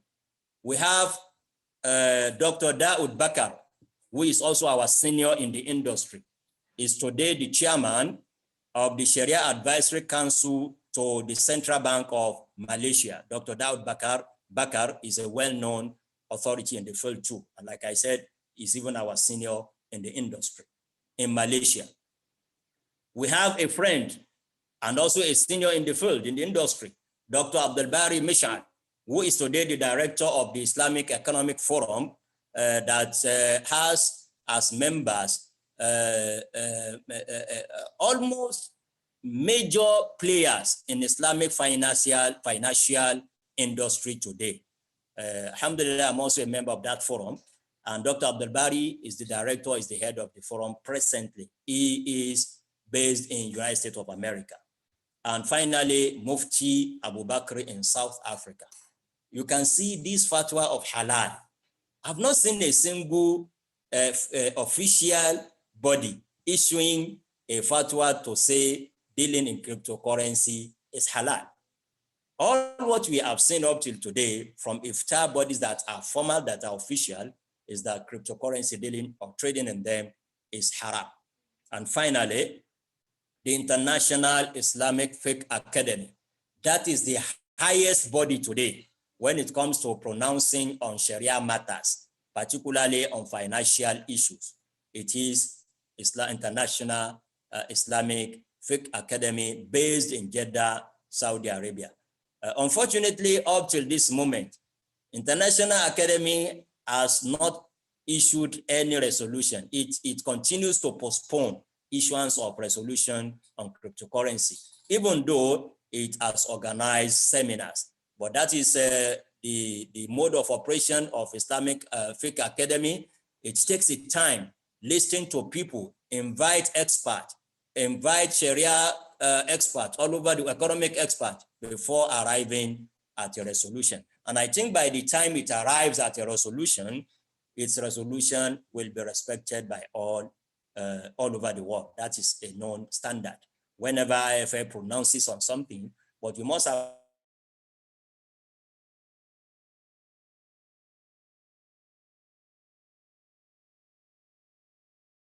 why it must take its time issue any resolution to that effect.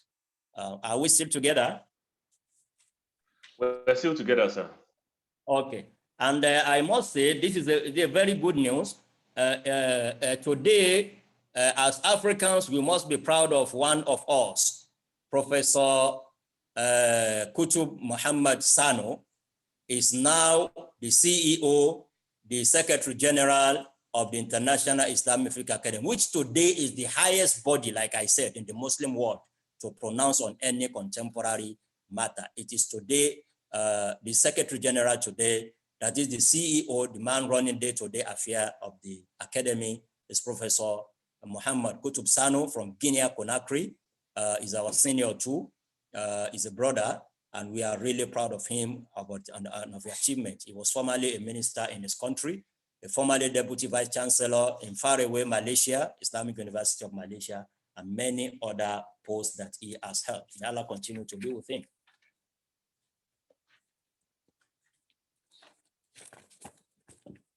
So let's begin the analysis now. Don't forget, I said I've categorized them into three. The first one is trading. The second one is mining. And the third one is using cryptocurrency as a means of payment. Now let's to the first one. Trading in cryptos is halal. This is the first view. Trading in cryptos is halal. Why? That is the question. This view is actually based on two different approaches. Even those who are declaring it to be halal, like I told you, mainly individual respected jurists in different parts of the world. But I've discovered that they have different approaches to this issue. One, some of them are saying cryptocurrencies are halal because they are currencies, Closely related to this is those who do not want to call cryptocurrencies, they don't want to call them currencies, but they prefer to use the word means of exchange. They said it's only when cryptocurrency is recognized by a government, like in the United States of America, like in Dubai and UAE, for example, then it becomes a currency.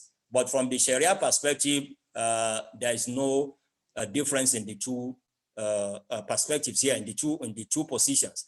Whether you call it currencies or you call it means of exchange, in terms of Sharia ruling, they will take the same ruling, as we shall talk about that one shortly. So this is the first approach. The other approach, still under those who declare cryptos as halal, they say it's halal, they are halal because they are not even currencies. They are not even currencies. They are digital assets. And an asset can be sold and bought depending on the demand and supply element in any market. So the price may go up and come down based on supply and demand as the two factors dictating what the price of any commodity will be in any given market. So these are the two approaches of jurists declaring trading in cryptocurrencies as being halal. Now we shall discuss all this in the following slides.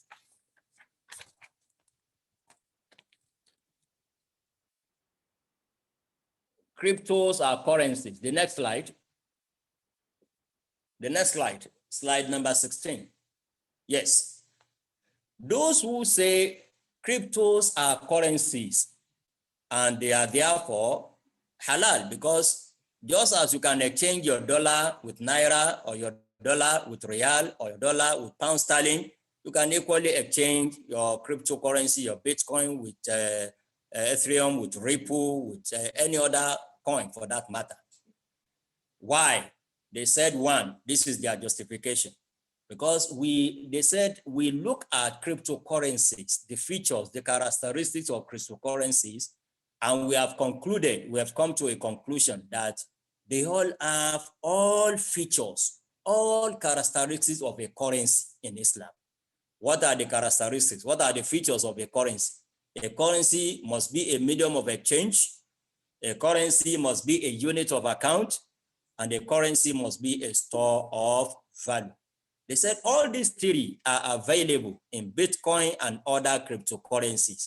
They are therefore currencies, and trading in them will take the same rule as trading in dollars, in real, in naira, and the rest of them, because they have all features, all elements and characteristics of a currency. Now, following that directly, flowing from that immediately is that the rule of exchange must therefore apply. If we say they are currencies, we have rules of currency exchange in Sharia, which we call as-sarf. What are those rules? They are principally two rules that govern trading in foreign exchange, in exchanging a particular currency with another. According to an authentic hadith that I quoted here, as reported or narrated by Ubadah ibn Samit, radiyallahu anhu, قال رسول الله صلى الله عليه وسلم الذهب بالذهب والفضة بالفضة والبر بالبر والشعير بالشعير والتمر بالتمر والملح بالملح مثلا بمثل سواء بسواء يدا بيد فإذا اختلفت هذه الأصناف فبيعوا كيف شئتم إذا كان يدا بيد. Let me summarize the provision of this hadith for you, my audience. And these are the two, like I said, the two rules governing trading in any foreign exchange, where you will have to exchange a currency with another. Mind you, because they have said we see cryptocurrencies as currencies. It has satisfied, a cryptocurrency has satisfied all requirements of being a currency. It's a medium of exchange, it's a unit of account, and it's a store of value. Now, what are those two rules? One, according to this authentic hadith, if you want to exchange currencies of the same kind, you want to exchange a dollar with a dollar, a naira with a naira, there are two rules to be followed. One, they must be exchanged at par. You cannot give an old US dollar note, 100 old note for, let's say, 99 or 98 new notes. Or you cannot go to tell a bank in Nigeria that I need new notes, new mints. And the bank will say, okay, for us to give you 50,000 new notes, you will pay us 60,000 old, you bring your old 60,000 old notes. That is haram, that is not acceptable. The same thing will go for cryptocurrency. If you want to exchange Bitcoin with Bitcoin, if you want to exchange Ethereum with Ethereum, Ripple with Ripple, and the rest of them, you want to exchange altcoin with altcoin, the same rule. You cannot exchange except if it is at par. 100 for 100, 50 for 50, 1,000 for 1,000. That is the first rule. The second rule is that yadan biyadin, and it must be on the spot. You cannot give your Bitcoin today and hoping to take my Bitcoin in exchange tomorrow or in the next week or in the next month. It has to be on the spot. So those are the two rules governing the foreign exchange market in Sharia. Now, that is when you are exchanging a particular currency with the same currency. Like I told you, dollar for dollar, naira for naira. It's not acceptable to say because this one is old, this one is new, this one has so number, this one has a different number. You have to do it at par if you are to exchange from the same form, from the same kind. But according to this hadith, فَإِذَا اخْتَلَفَتْ هَذِهِ الْأَصْنَافِ, if you are to exchange a form of currency with another form, a type of currency with another currency, you want to exchange naira with dollar, exchange pound sterling with Saudi riyal, then there is no rule of being at par. You can exchange 500 naira for a single US dollar, as is the case in Nigeria today. A US dollar worth almost 500 naira. In Sharia, that is okay because they are two different types of currencies. In this case, the only rule that is left that you must keep is the rule of on the spot. On the spot. It must be on the spot sale. You give me your dollar today and instantly I pay you my naira.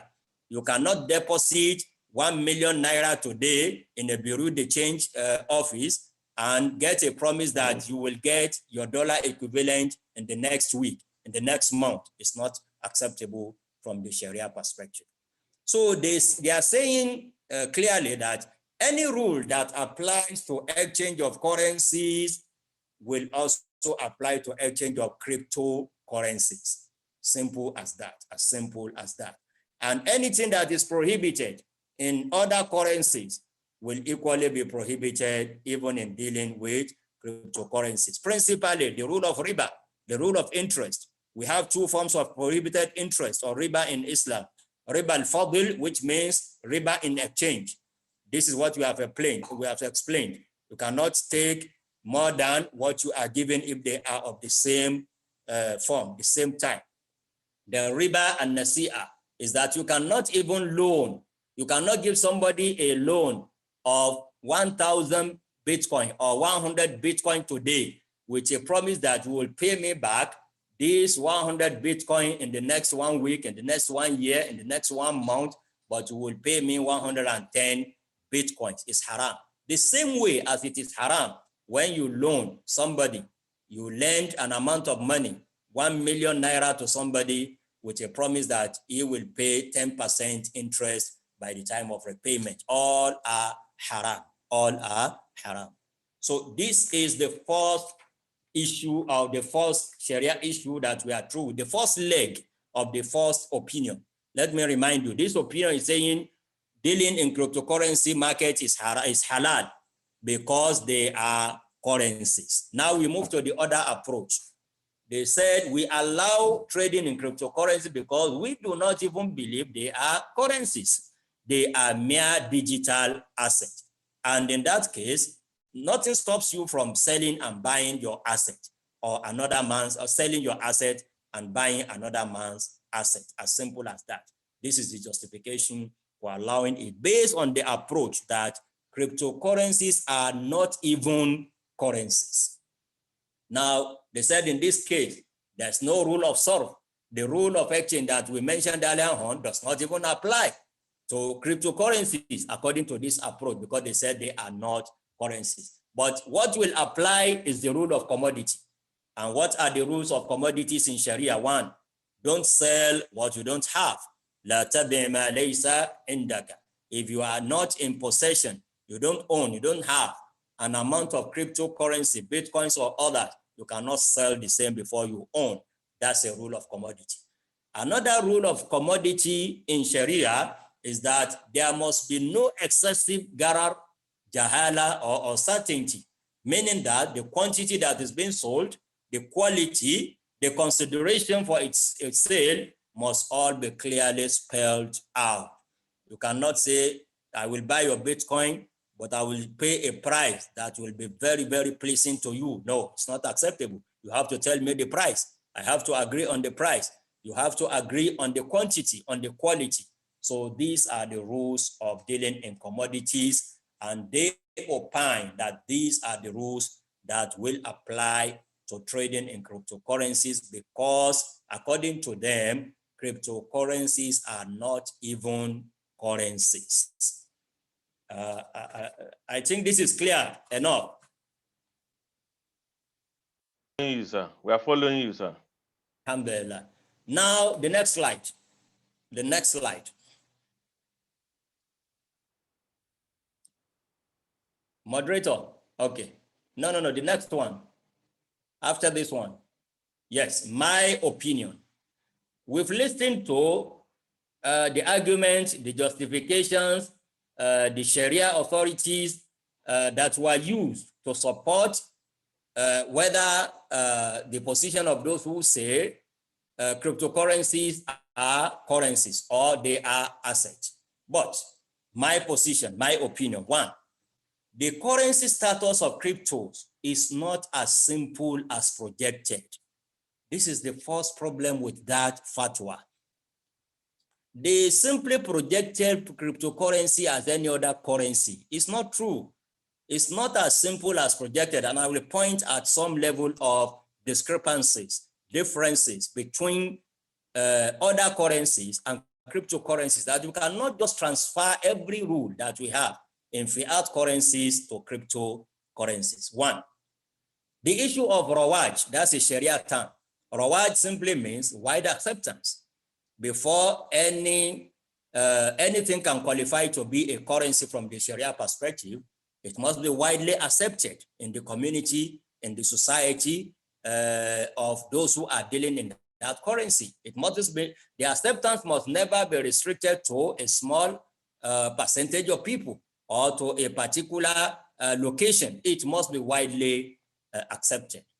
This may become an issue in cryptocurrency. And I want to advert the attention of our teachers who opined that cryptocurrencies are just currencies. They are not, it's not as simple as it is being projected, because the issue of reward may arise one day. Why? Now, Nigeria is prohibiting. Other countries, the last time I checked, countries like Bolivia, countries like Algeria, other countries are also introducing one or other level of prohibition. That's the truth now. So other countries are actually coming up. It's not only Nigeria. Other countries are coming to say no to cryptocurrency. And that will surely, if we have more and more and more countries coming to say no to cryptocurrency, it will actually affect its wide acceptance. And that is a major factor that qualifies or disqualifies something as a currency. So that should be noted. It's not as simple as saying they are currencies and we will apply all the rules of currencies to them. Just as it was in 2009, when cryptocurrency was first transferred between Hal Finney and Nashoti Nakamoto, nobody would claim that it qualified to be a currency then, because it was not widely accepted. It was just between two people. So my fear is that as we are moving on with regulations, with laws being passed in different countries, we may have more and more, most likely we may have more and more countries prohibiting and not allowing cryptocurrencies in their domains, in their jurisdictions. And that will create a problem of reward, that is wide acceptance of such a currency. The issue number two, that the reason why I said currency status of cryptos is not as simple as projected. It's not guaranteed. It should not be taken for granted. The second issue, the second factor is the issue of high volatility in cryptocurrency. We know how currencies behave all over the world. Even currencies that are not so strong, like some currencies in Africa, the volatility in them is not as high as what we witness today in cryptocurrency. Let me give you just one example. In September 2010, that's just 11 years ago, the worth of cryptocurrency to US dollar, the exchange rate between US dollars and crypto and Bitcoin precisely, was just 0.06, not even up to $1 US 11 years ago.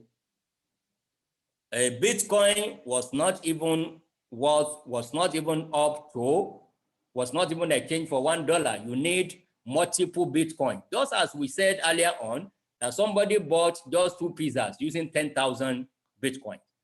Now, precisely according to a study in September 2010, this same Bitcoin was 0.06 US dollar, less than $1. But today in 2021, a Bitcoin is exchanged for 55,000 US dollars. I don't know of any other currency in the world that has so behaved, that the surge will be as high, according to another researcher, that in 10 years, the surge, the increase in the price of cryptocurrencies, Bitcoins in particular, do you know how many percentage? 38 million %. We are not saying 50%, 100%, not even 1,000%, not even 1 million %. A currency has increased in the worth, the exchange rate, for as high as 38 million %. That is unbelievable. And that is not a true or a characteristic behavior of a currency that we know, either in the conventional parlance or even in the Sharia parlance. And that is also another issue that must be, we must take account of that one too before we say cryptocurrencies are just currencies and we just apply everything that applies to currencies to cryptocurrencies. It's not true. Issue number 3, that I premised my objection to calling cryptocurrencies as just mere currencies. This is the issue number 3. Limitation in quantity. We don't know that one in currencies as well. Nigeria cannot say, I'm going to produce so million or billions of naira. After that one, no more naira. Or US dollar will say, I'm just going to print so amount of $1 billion.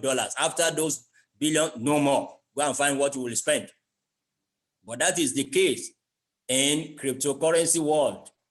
Satoshi Nakamoto, when he invented this Bitcoin cryptocurrency, he has already structured the technology that it can only accommodate 21 million Bitcoins. It can never exceed 21 million Bitcoins. We don't know how much they have reached now as I'm speaking with you, because as I told you, mining brings about a new coin every successive mining. So we cannot say every minute, we cannot say how much million has been created of Bitcoins. But the inventor, Nakamoto, has already done it that way, that when you reach that level of having 21 million Bitcoins in circulation, you can never create a new one. Now, what will happen then? We don't know. Now, today, there is possibility of having a new one. There's possibility of having a new one. Let's go back to the law of demand, law of supply and demand. There is possibility of more supply, even when there are more demands. But what will happen when there are no more supplies? A day will come that no single supply of Bitcoin will be possible. That will make the volatility that we are already contending with to become something that we cannot even think of. It will be unimaginable. It will be too phenomenal. I'm afraid a Bitcoin may cost $1 billion, $1 million, because there are no more new Bitcoins. You cannot create more. So those who have already possessed those 21 million, they will control the whole world by determining what will be the price. If we have all switched to cryptocurrencies, as it appears, this is the direction the whole world is going. So that should be a major concern too, that the inventor of cryptocurrency, Nakamoto, structured it in a way that Bitcoin, in a way that when it reaches 21 million coins, you cannot create a new one. So what is going to happen? It's going to have a very serious impact on the issue of high volatility that is already in contention in the Bitcoin world. So this is what I base my opinion on, in not agreeing totally with those respected jurists who believe that cryptocurrencies are just like any other currency. Now let's move to the other approach. Those who say cryptocurrency, dealing in them is halal because they are assets. Cryptocurrencies, Bitcoins are assets, buy and sell, if you follow the rule of commodity. This Do we move to the next slide? No, the same slide. Okay. B, the same slide. Still on my opinion. I've given my opinion on those who base their judgment on regarding it as currencies. I'm now talking about those who base their judgment on regarding it as assets. As assets. Yes. Now, this is also not without issues. There are issues in this also. Number one issue, I don't know of any asset from the Sharia perspective that will have no intrinsic value. I don't know of any. When we talk of asset in Sharia, it means it must have an intrinsic value. Now, how can you describe cryptocurrency as an asset? And again, you will agree that it has no intrinsic value. So that's also an issue that will not make some of us to agree totally that cryptocurrencies are mere assets. The issue number two, we claim, or they claim, that cryptocurrencies are assets, but today they have been widely used as currencies. And we know in Sharia, dealing in asset is not the same as dealing in currency. For example, according to Ibn al-Qayyim al-Jawzi, that iconic, notable jurist of Islam, he said one of the differences between dealing in asset and in currency is that we are allowed to trade with currency, not to trade in currency. Whereas we are allowed to trade in asset, both in asset and with asset. You can trade in asset by using your asset in trade by barter to exchange with another asset. You can equally trade with asset and trade in asset, but that is not true of currency. We are only allowed to trade using our currency, not to transform the currency itself to become an object of transaction, and that will surely lead to riba. When people do not trade, do not engage in any economic activity, all what they rely on is that I will give you my money and you pay it back after so period, and you have so percentage. So it becomes dealing in pure currency. So with these two reasons, I do not also totally agree with those respectively, with due respect, those who claim that cryptocurrencies are mere assets. Now let's move to the other view, the next slide. The next slide. Cryptocurrency, dealing or trading in cryptos is haram. Why? They base their own view on the following reasons. One, they said it is haram to trade in a currency that has no intrinsic value. Two, the high volatility in cryptos will culminate in excessive uncertainty and high risk that is akin to gambling. Point number three, they said there is no link to real economy. Trading in cryptocurrency is just like a bubble waiting to burst anytime. Point number four, they said cryptos are used for illicit activities. This is a very important factor. They said we are declaring, especially those formal official iftar bodies, this is where they hanged their fatwa on mainly, that cryptos are being used to perpetrate crimes, and we have a duty to prevent crime in the society. Number five, ambiguity and anonymity, even in the identity of the inventor himself, as we said earlier on. Number six, cryptocurrencies are not issued, are not regulated by any government or constituted authority. So these are their arguments, these are the justifications or basis of saying that trading in cryptocurrencies is haram. Now to my own opinion, humble opinion. The next slide. My opinion. I humbly submit that what they have said, just as I reacted to the other side too, they are not to be taken for granted. They are not to be taken for granted. I will take them one after the other. They said, we don't allow trading in cryptocurrency because it's a currency that has no intrinsic value. Then we will have to prohibit dealing in dollars, in naira, in real, in pound sterling. They are all fiat money. They don't have any intrinsic value. So that will actually defeat the first point. It's not a good point to say that we don't allow trading because it has no intrinsic value. Other fiat currencies also do not have intrinsic value, and nobody has come to say trading in them is haram. Number two, the high volatility issue that they mentioned is a concern, really. Like I told you, how can something move from 0.06 11 years ago and become 55,000 today, and we don't know what will become tomorrow? Is a real concern. It must be a real concern. But my position on this is that this may not be peculiar to cryptocurrencies. When you look at countries that are ravaged by war today, go to Syria, for example, with due respect to our Syrian brothers, their currency has lost value drastically. That it was even a debate some times back in the Sharia circles that those who have debt obligation to settle in lira, that is their currency in Syria, that are so depreciated to about almost 1 million times or close to that, or hundreds of thousands or 1,000 times, even if it is 1,000 times, how will they settle those obligations?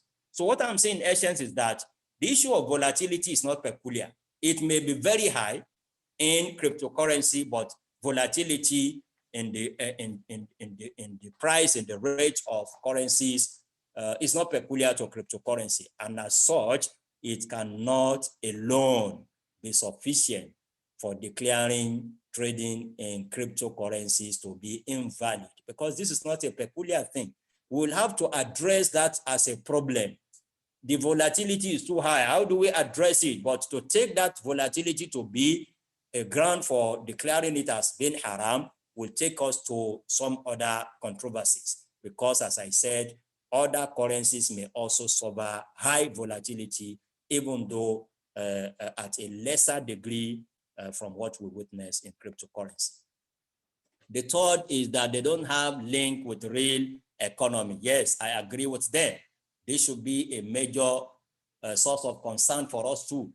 Like in Nigeria, like I said, how can Nigeria become third, ranking third in the whole world when we don't have an economy that ranks third in the world? We have to pay attention to that one. It's not good for our economy. People will just sleep and wake up, deal in cryptocurrency, not creating any economic value, not adding any economic value, not creating any economic activity. That's not good enough.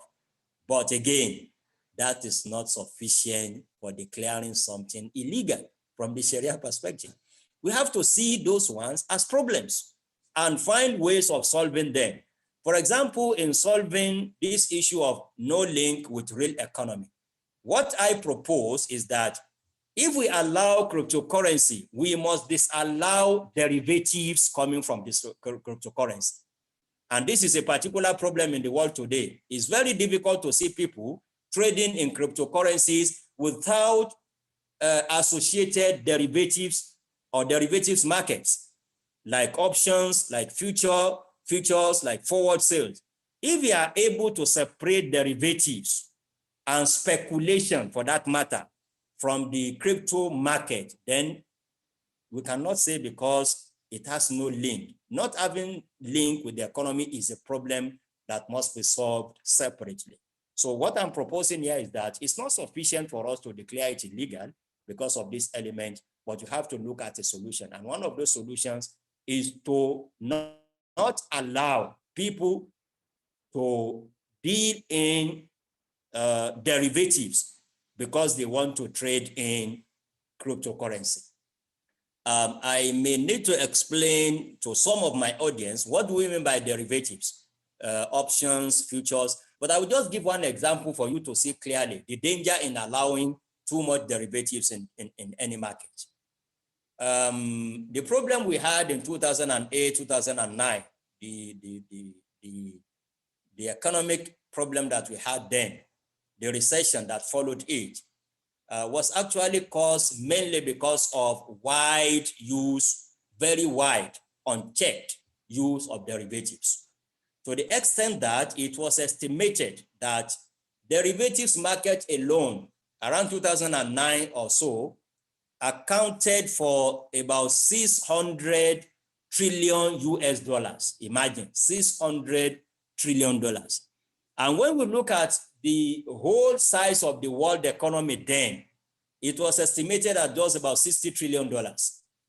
We have 60 trillion real economy, and we have 540 fake economy. That's the implication. We are dealing in derivatives to the tune of $600 trillion, whereas the real economic activity was just put at $60 trillion. So this is an example of what we are talking of. It's not good to separate any trading activity from the real economic activity in any society.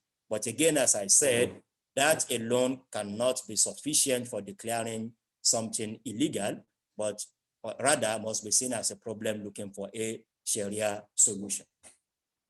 Number 4, they said cryptos are used for illicit activities. That is very, very correct. That's very, very correct. In fact, it was proved that the first years, the first years of trading in cryptocurrency, they were known in black markets. Before people start showing interest, it was people people of the underworld that were using cryptos. That's very true. But the narrative has changed. The narrative has changed, and that is why that one alone cannot be sufficient as a ground of nullity, of invalidity. Because when criminals are using it, yes, but when non-criminals are not using it, we cannot maintain the same rule. We cannot maintain the same rule. And you see, in Sharia, we have a rule that says blocking the means, Saddu Dharia. But Saddu Dharia has its own parameters. You cannot say because A may lead to B, then I will disallow A because it may lead. You have to prove that it will certainly lead to B before it can be blocked in Sharia. So we cannot go into details of that one, but I think what I've said is sufficient for us to see that why I'm not agreeing with that point, that because cryptocurrencies are being used for illegal activities, yes, but the reality is that it is also being used for genuine, for legitimate economic or business activities. Number 5, the issue of ambiguity and anonymity. Yes, that's a very serious one. It's a very serious one.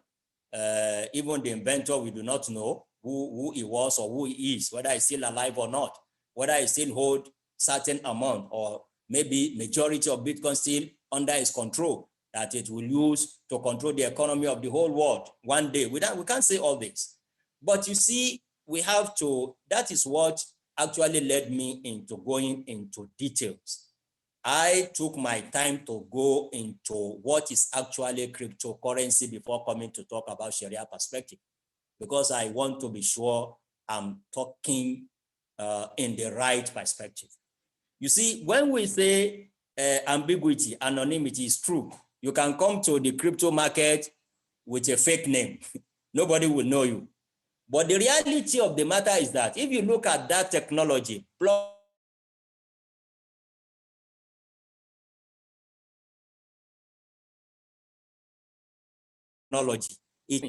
all transactions in the world since inception till today. If you want to trace all transactions, who did what, how many Bitcoin was transferred to whom, even if someone has been using 100 fake names, the blockchain technology will allow us, if we want, to know that all these fake names, 100 fake names, actually belong to just one source. So the issue of ambiguity and anonymity, again, must be seen as a problem looking for a solution, and not as a sufficient ground of declaring the whole issue as being invalid or as being illegal.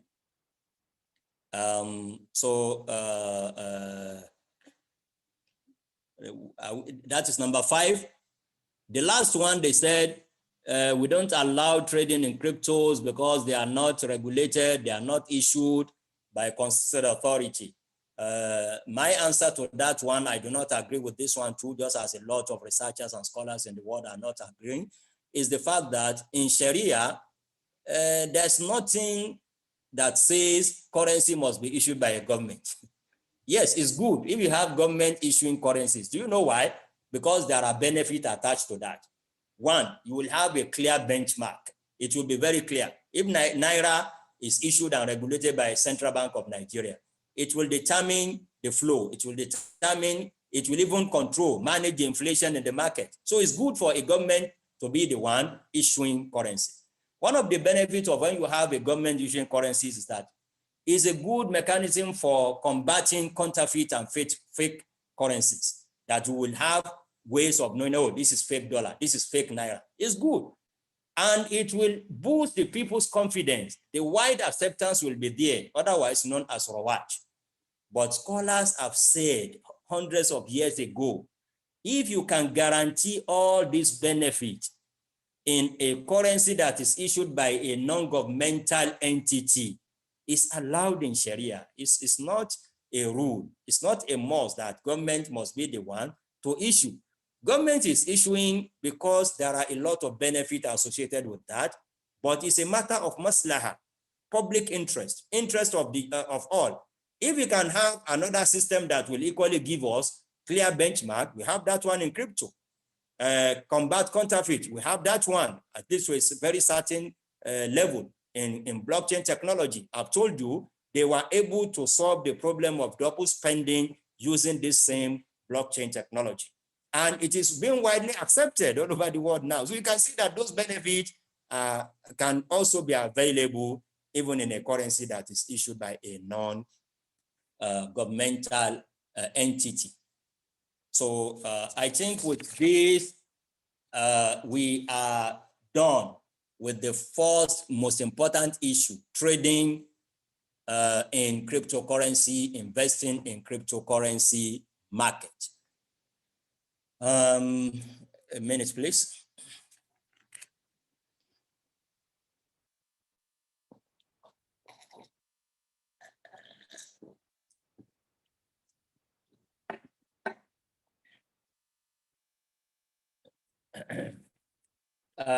The next slide, please.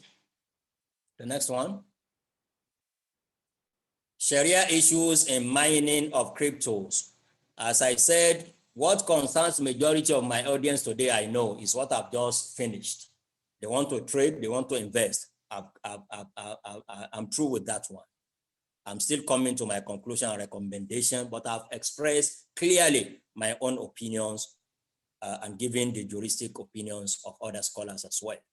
The second issue, like I told you, classification of my discussion of Sharia issues into three. We are on the second one now, mining. This one affects a very small, insignificant percentage of people I know. Those who have the capacity of mining. They are very few in the world today because it requires, like I told you, it requires very sophisticated computers. It requires very high amount of electricity to be consumed. So not everyone will be able to come to the mining market. But Sharia is a way of life.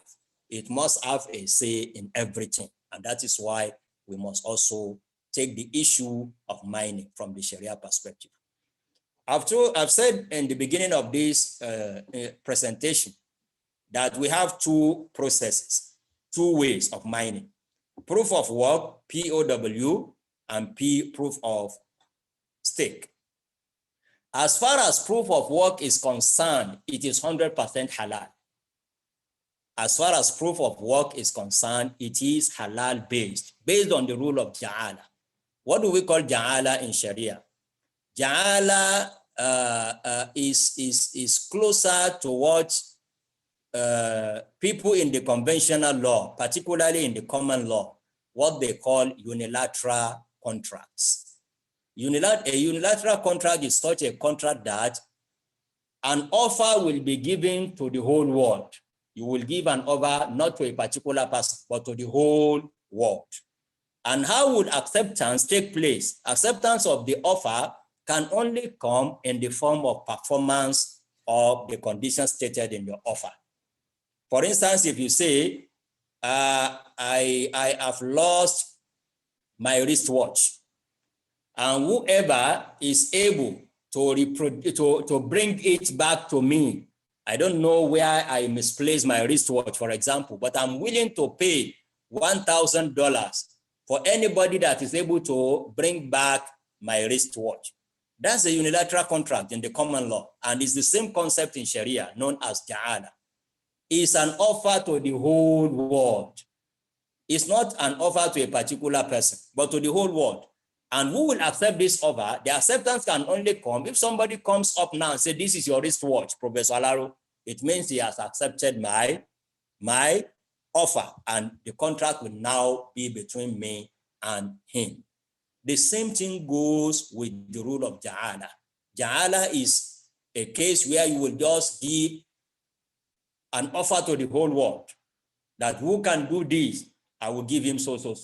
And if he successfully does it, you have to give him what you have promised. This is what we call Ja'ala in Sharia. And the Sharia basis for that one is even in Al-Quran Al-Kareem.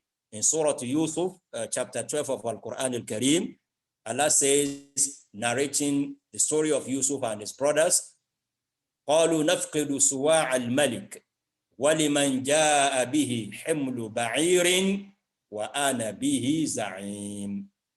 وَلِمَنْ جَاءَ بِهِ حِمْلُ بَعِيرٍ وَأَنَا بِهِ زَعِيمٌ. That is the verse, that is the authority relied upon in Sharia to legalize unilateral contract or ja'ala. The meaning of this verse is that they announce in Egypt that we have lost the bowl or the golden cup of the king. We don't know, somebody stole it. But whoever is able to bring it back, to reproduce it from anywhere, to retrieve it from the thief, his reward will be a full camel load of provision. So whoever brings the cup, the golden cup or bowl of the king back, will actually be entitled to the full camel load of provision. And that is halal for him. The same thing happens in the mining world, in cryptocurrency market. They will say, we have a new transaction, and to authenticate, to validate this transaction on our ledger, the digital ledger, the blockchain technology, these are the mathematical equations to be solved in algorithms. Then all of you, anybody that solves it will get a reward, and the reward will be a new Bitcoin. So it's perfectly in line with the rules of Ja'ala or unilateral contract in Sharia. And that is why I said, as far as mining, using POW, proof of work, is concerned, is 100% halal. Now, what of POS? Can we say the same thing of POS, proof of stake? No. The issue with proof of stake, as I said earlier on when I was explaining those concepts, is that unlike in proof of work, your chance of being rewarded in proof of stake depends largely on the amount of money you have, on what you have staked in that coin that you want to mine. The higher the amount you have staked, the bigger, the brighter your chances of being the one who will be rewarded. That is why some scholars have reservations by saying this one looks like gambling. It's like those who are participating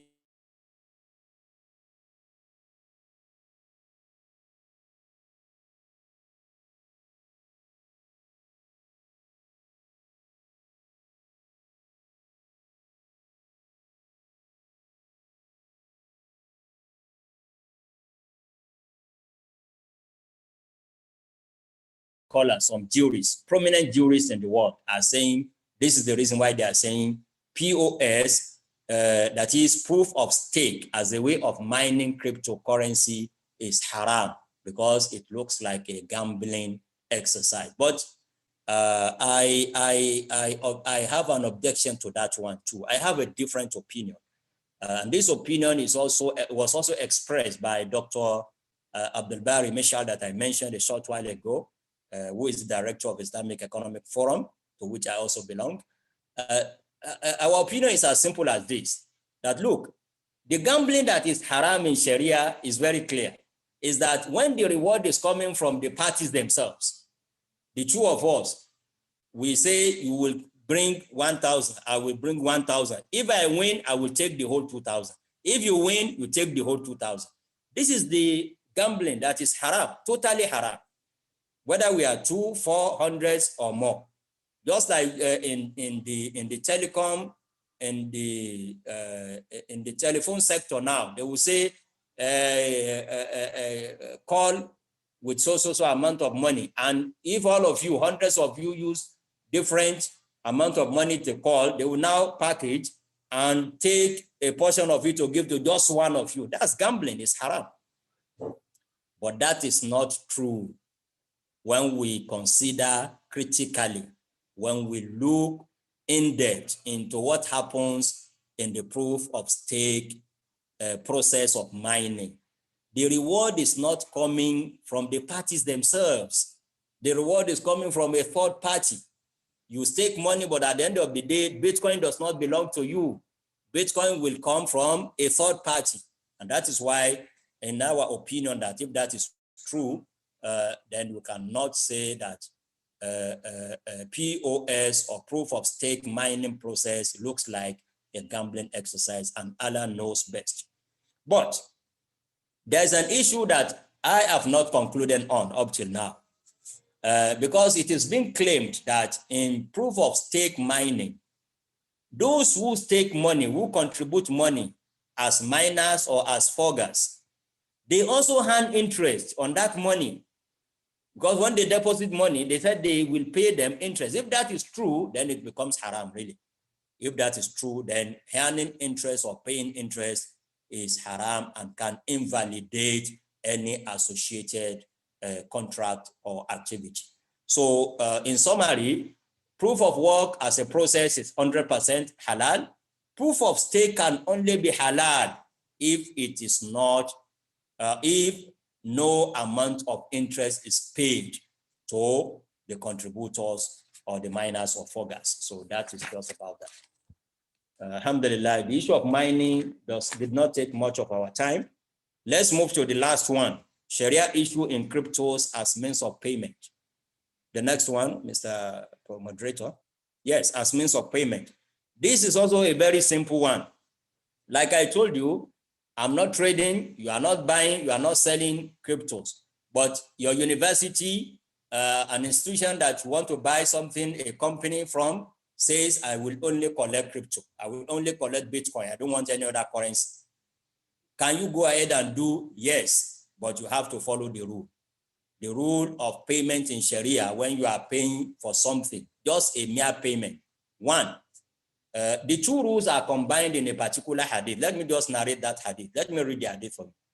That the Prophet ﷺ said, the translation of which is this, that every single human being will be asked 4 questions on the day of resurrection. Every single human being. And one of those, or 1 or 2 of those questions will be about his money. About his money. He will be asked 2 questions regarding your money. Where did you get the money from? And what did you spend the money for? These are the 2 rules that will govern our activities in relation to using cryptocurrencies, and in fact, any other currency for that matter, as means of payment. We will look into how you procure your cryptocurrency.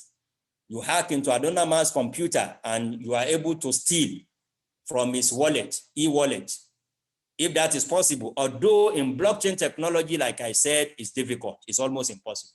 But let us assume it is possible for people. They can hack into wallets if they cannot hack into the main protocol, the main blockchain technology.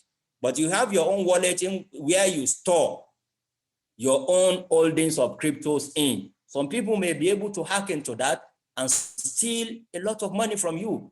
So that is the first rule. If you want to use crypto to buy something, it must not be from a haram source. You cannot hack into another man's wallet and steal, then use that one to buy and think that that's what you are doing is permitted. It's not. So that is the first rule. Allah will ask you, where did you get your money? Then the second rule, the second question is, what did you use the money for? That applies to using cryptos as means of exchange as well.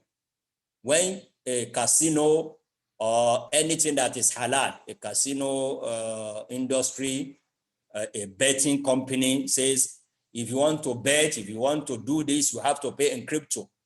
And you go on to pay using crypto. That is a haram activity. Regardless of whether what we said about crypto, whether it is halal or haram, regardless of all that, if you have used your crypto to purchase what is illegal, what is not permissible in Sharia, then the whole exercise becomes illegal, becomes haram from the Sharia perspective. So these are the 2 major rules that must actually govern the issue of using crypto as means of payment. And of course, we must add this, any cryptocurrency that you are using to purchase must enjoy wide acceptance or wide, as we said earlier on. It cannot be something that will only be acceptable to a number of you, that when you want to take advantage of his money later, they will say we don't accept it. If a currency does not enjoy wide acceptance, then it cannot be used for even as a means of payment. Now to the conclusion. Alhamdulillah. Conclusion and recommendations. Let's go there, the next slide. Conclusion and recommendations. 1, the original or default rule in commercial transactions in Sharia is that of permissibility. Al-aslu fil ashiya al-ibaha. And this must be at the back of our mind. Any new thing, our approach to it, whether it is currency or not currency, any new thing in Sharia, the default rule is that this is permitted. That is the original rule. Cryptocurrency falls in that category of a new invention that we were not used to before. So originally, we must see it as something that is permissible. That's what Sharia says. That's the beauty of Sharia when it comes to commercial transactions. It's different from the rules guiding the rules of ibadah, worshiping Almighty Allah. It's the opposite. You don't do until you have a proof that you must do. That is in worshiping, in the act of ibadah. But in contract, in commercial transactions, the opposite is the case. It is originally halal until when you do something that makes it haram. I want that one to be noted. Our approach to issues in Sharia, in commercial law in Sharia, is that original or default rule is that of permissibility. But that permissibility may be removed, may be taken away if you perpetrate something that will now render the activity or the contract as becoming illegal or invalid. Number 2, most of the concerns raised about cryptos do not affect the technology itself. That's my conclusion. And based on what I've enumerated, what I've explained in the course of this lecture, you will see clearly that most of the concerns being raised, they are not targeted at the concept, neither are they targeted at the technology, neither are they targeted at the protocols producing Bitcoins or other cryptocurrencies. But essentially, those concerns revolve around how and what cryptos are used, how and for what cryptos are used. And this is the pivotal issue that must actually guide our utterances, our pronouncement, whether it is halal or haram. We cannot close our eyes to the fact that cryptos are being used for illegal activities and say, no, it's a currency, it must be allowed. That is not Sharia. At the same time, we must not say that because 1, 2, 3 people are using it for illegal activities, then it becomes illegal for those who want to use it for legal activities. Sharia does not operate that way. So we have to bear at the back of our mind that the original rule is that of permissibility, but the permissibility may be taken away depending on how and what cryptos are used for.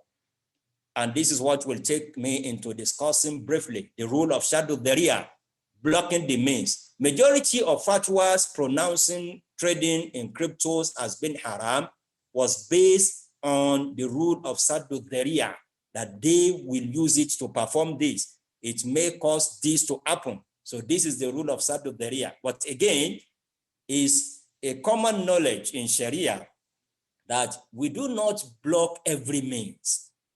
We do not block every means. Means are there as facilities from Almighty Allah. But when do we block a means? It's only when that means will certainly or mainly lead to an illegal end. I will come again on that one. Blocking the means does not mean if you suspect, mere suspicion, you go on and block the means. No, that's not Sharia. Sharia, we have a rule that says there must be quwwatu tuhma, quwwatu at-tuhma. The suspicion must be real. The suspicion must be very strong.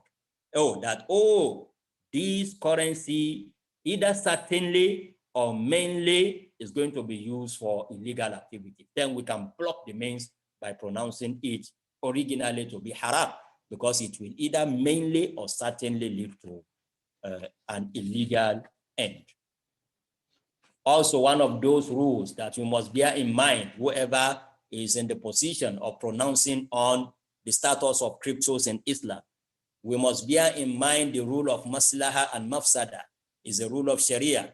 That is, we always weigh, especially when we don't have clear-cut Sharia injunctions. Like in this case, we don't have any ayah or hadith to say crypto is halal or haram. So we resort to other mechanisms. One of those mechanisms is to weigh between the benefits and harms involved, embedded in the activities surrounding crypto markets and crypto trading.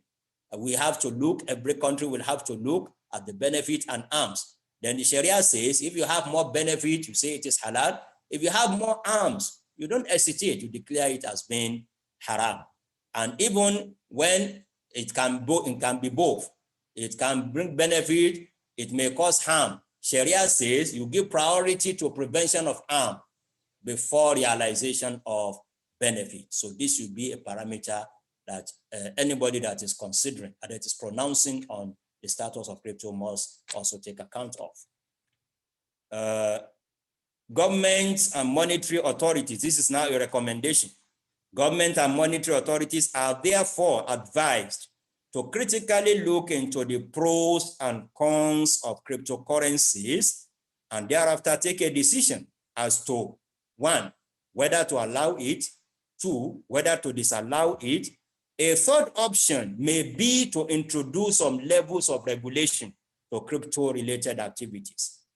In Malaysia today, for example, even though they have not pronounced on whether it is halal or haram, but they have a position that, look, if you want to trade in crypto, your platform, your exchange, like a market for trading, must be registered. We must know you. Those of you that are dealing, the platform that we are using must not be anonymous. This is a level of regulation that could be a third option for a country that does not want to disallow. Based on what I've said, Saddu Daria must be considered. Al-Maslaha, Al-Mafsada, weighing between harms and benefit must be considered. Then they take an option. Is it that to disallow? Is it that to allow? Or to allow, but with certain regulations like what they are doing presently in Malaysia. Another recommendation: excessive trading in crypto without creating any real economic activity is not healthy for a nation's economy. I'm directing this particularly to my country, Nigeria. We need to sit down. We need to analyze, why are we coming forth in terms of trading volumes? We do not have an economy that matches that. What is happening?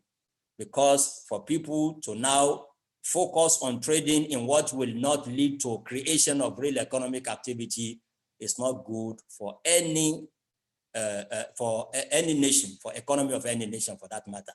And for this, I will quote Ibn al-Qayyim once again, that iconic jurist of Islam once again, who says, money is never sought for itself.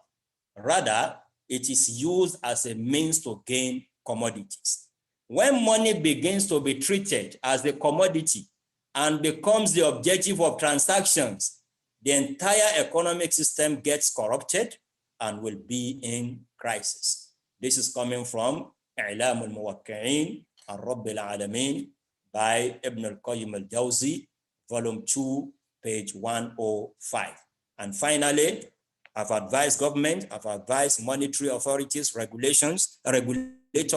Let me also advise individuals, listeners to me at this moment. You must exercise caution if you must trade in cryptos. That's the rule. That's the truth. You must exercise caution. It's a very risky venture. It may plunge you into sudden and devastating level of poverty. Let me say it practically.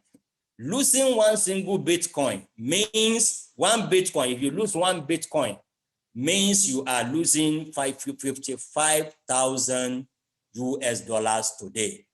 And in Naira, it means more than 26 million Naira in just the twinkle of an eye. Within the twinkle of an eye, you can just lose 26 million Naira for losing just one Bitcoin. If you lose 2, you know how much it will become. If you lose 3 Bitcoin, so it's a very risky venture that you must exercise caution if you must trade in cryptos. It's a very risky one, and caution must be exercised. And finally, thanks for listening. The next slide, I have something there too that I want all my audience to read. The next one. Slide 25, please. Can you see it? Can you also, I want them to see it. Can you see it all? Yes, we can see it. Thanks for listening. And don't forget that your Bitcoin is zakatable anyway.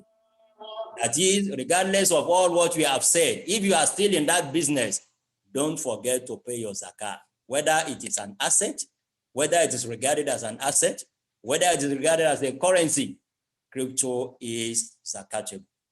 I ask Allah subhanahu wa ta'ala to make what we have done today beneficial to us all in this life and the next life, and to let Muslims in particular, because I'm talking to an audience of Muslims principally from the Islamic perspective. May Almighty Allah continue to empower and strengthen the Muslim Ummah. Why I've gone this length of analyzing, of taking my time to tell you all the sides, is the fact that crypto market is a very huge market. Capitalization today is $1 trillion. Already, we know Muslims are being, the war against Muslims is being fought in many cases using economic weapon against us. If we can derive a benefit from crypto world, we must not close our eyes. That is my intention. But that should not be a license for us to be careless, to be reckless, not looking at what is halal and what is haram because we want to derive a benefit from the crypto market. But it's a market that's very huge that we cannot just simply close our eyes and pretend as if we do not know that there is a lot of money out there and people are gaining millions of naira almost every day. But at the same time, as Muslims, we must know that anything that we do must be in line with the dictates of Sharia. May Allah make all that one easy for us. وصلى الله وسلم وبارك على نبينا محمد وعلى آله وصحبه أجمعين.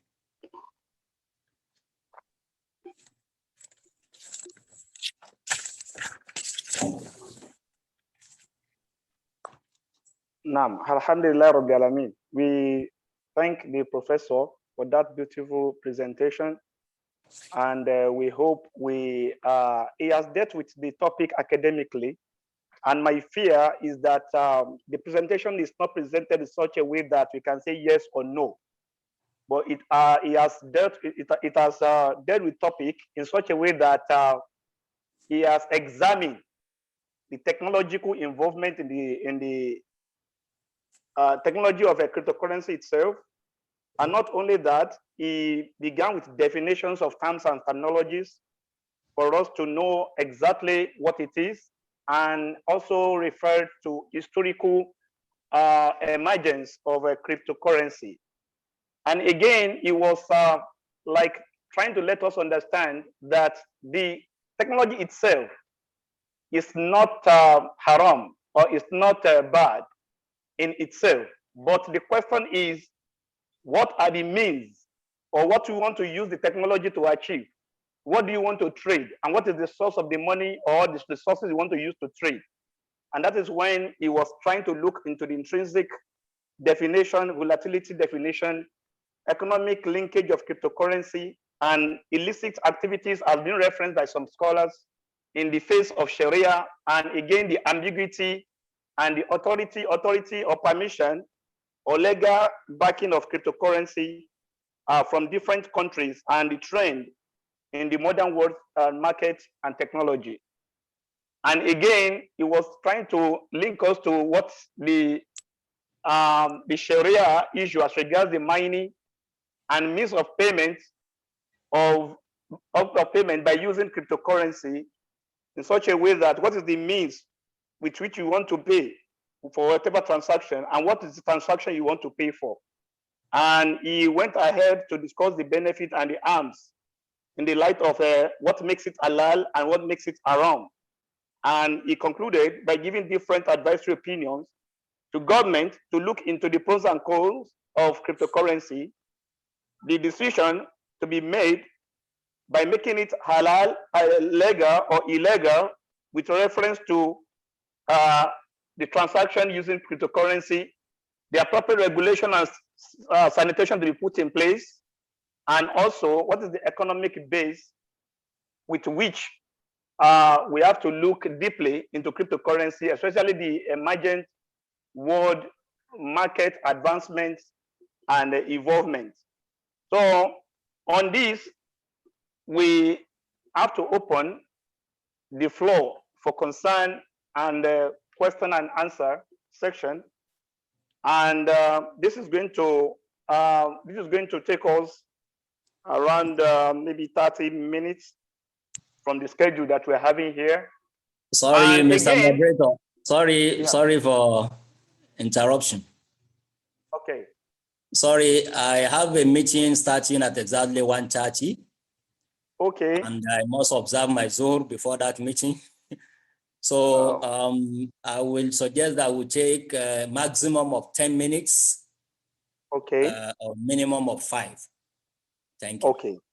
Thank you very much. So we have heard what the Prof recommended. Let us minimize or trying to summarize our questions. And if the lecture can take care of our questions, we promise you to share the recorded version of the lecture, inshallah, Allah permits. So, but let us try to see how to summarize our question. Let us just signify by raising our hand using the icon under our Zoom. You see an icon that says reactions. When you look at the reaction, then you can just click, you can raise your hand, then you can be given a number. So it's like when Prof was talking about the permissibility. We have several hands raised up now. Some hands are already in a hop, maybe inadvertently. Maybe all hands have to be down first, so as not to be confused. I have seen some hand hop even before the time for section and answer. So let all hands be down. Allah Itamza, put down your hands. Anusila Fiaji, your hand down, please. Let all your hands down first. Thank you. Thank you. Now you can read. Please, all hands. Okay, now we can raise our hands. Okay, so the first hand that is up is. I think we cannot manage these hands. A lot of hands are up. What I have to just do, maybe I have to do. I don't know anybody by name. Maybe we can type our questions in the chat. Chat okay, is enabled. better. Yes. Let us use the type chat. Our questions. Yes. To type our questions. Maybe some of the questions are the same. Yes. So you can easily just merge it together and ask at once. Please let us do that in 2 minutes. Type your question in the chat room. Then from there we can take it up. Like somebody was saying, that is the issue of the cryptocurrency is like somebody asking in Nigeria, that is it good for a Muslim to have an hotel? You know, it's a kind of a question that somebody who has never been to another place might look the hotel as a place, oh, how can a Muslim have an hotel? But you'll be surprised that you come to Saudi Arabia here, you're going to sleep in a hotel all throughout your Umrah. So, but which type of hotel? That is why sometimes the location and where we have could define what the scholar will legislate as regards the permissibility or impermissibility of a particular matter.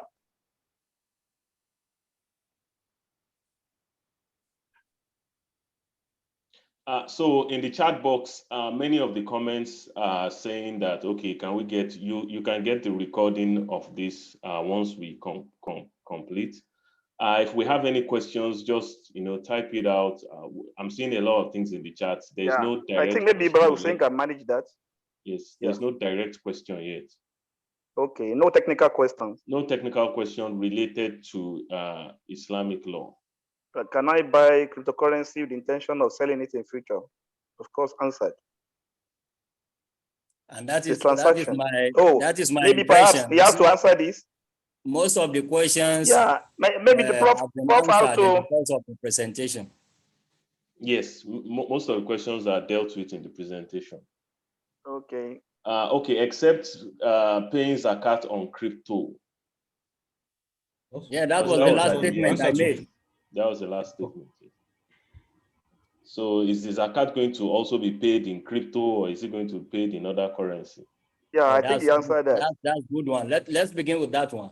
Yes. If you have your crypto Okay. and you want to pay zakat on it, first and foremost, you must know that zakat is payable from the same form of money out of which you are to pay zakat. If it is Bitcoin, it's 2.5% of your Bitcoin holdings. Since cryptocurrencies, alhamdulillah, they are not physical currencies. They are virtual currencies. They can only be translated into its equivalent in another currency. Now, for example, if you hold just one currency, one Bitcoin, it means you have 55,000 US dollars. It means in Naira, you have more than 26 million Naira. So in your currency, just calculate 2.5 of what you hold and pay zakat with that one. Simple. Not necessarily with Bitcoin. Okay, a follow-up quickly to that. Someone posted, can we pay zakat on something that is haram? No, because that requires a long answer, but let me say it in summary. In Sharia, zakah is only payable on what you own. It's only payable on what you own. And illegal money, you don't own it in Sharia. You are only holding it for somebody else. If you don't if you don't release it in this world, it will be taken in an alternative way from you on the day of resurrection. So it's in your best interest to get rid of haram money or illegal money at your disposal. But that is what informed the position of jurists on payment of zakat on haram money, because haram money does not belong to you, and you only pay zakat based on what you own. A follow-up question to that. A number of people have said that they've learned from other lectures that forex trading itself is haram. I've answered that question. Yes, Forex trading as a rule. yes. I recited the hadith of Ibadah. Simply, there are two rules. If it is the same currency, then there are two rules. It must be exchanged at par, and it must be on the spot. But if you are changing a different currencies with one another, then there is one rule to be followed, and that is the rule of on the spot. You can exchange a naira, a dollar to 500 or to 300, a real to 100, based on your agreement, but it must be on the spot. You give the counterpart money, and the counter value is also received instantly. Follow up to that, sir. Compare that with stock trading. Well, stock trading means buying and selling of shares. Yes. This one also requires a long answer, because when we talk of shares, Sharia will ask you a question: which shares? Shares of which company? So if shares, if a company is producing what is illegal, haram, a brewery, for example, you cannot buy the shares of a brewery, and you cannot even trade in shares of a brewery at the capital market. So it all depends on what the shares represent. Shares are mere representations of assets. We will look into that asset that is being represented by your shares, and that will largely determine the status, whether it is halal or haram. Okay, another question here, sir. I said, can Prof kindly clarify speculative trading and hoarding as it deals with cryptocurrency trading? That the reason maybe they are holding on to the crypto is to sell it later. Is that one allowed? You see, the rule of hoarding in Sharia, we need to understand this. According to Sa'id ibn al-Musayyib, rahimahullah, is the one who narrated that hadith, that the Prophet ﷺ said, "La yahtakiru illa khatu." No one will hoard commodities except someone who is in a plain error. Is in a plain error. Is another way of saying it is sinful to hoard. But what do we mean by hoarding that is prohibited in Sharia? This is where some people are mixing things up. Hoarding is prohibited because of what it leads to in terms of injury, in terms of harm on the society. If a good example, a practical example in the Nigerian context, a filling station that has in stock hundreds or thousands of liters of petroleum product. Because he speculates that tomorrow the government will increase or the price will go up, he already has in stock, he doesn't lose anything. He bought at 140, selling at 160 per liter. But because he is speculating that, oh, it's going to be 200, it's going to be 300, and closes the station, claiming that there's nothing in stock. I don't have. That is hoarding that is prohibited because it is deliberately causing harm and injury to the society. But from another perspective, we have something that is in abundance in the society. For example, this is a period of mango or any fruit for that matter. I can decide that, oh, people have them in abundance in the market. So if I don't sell mine, nobody is hurt. Nobody is being harmed. If I choose not to sell mine, that I will wait for some time for the price to appreciate, then I will sell. I'm not causing any harm to the society. That is not the kind of hoarding that is disallowed. Based on this one, you have to look. They said, can we buy that crypto with the intention of selling in future? That is what I've said. If your intention of selling in future does not lead to any harm, it's not that people are badly in need of cryptos, then you hold your own that if they don't see, I will tell them my price and they must pay. Like the typical example of a filling station that I told you of. But to be honest, hoarding, buying crypto with the intention of selling tomorrow is not the type of hoarding that is haram in Sharia. Because crypto is not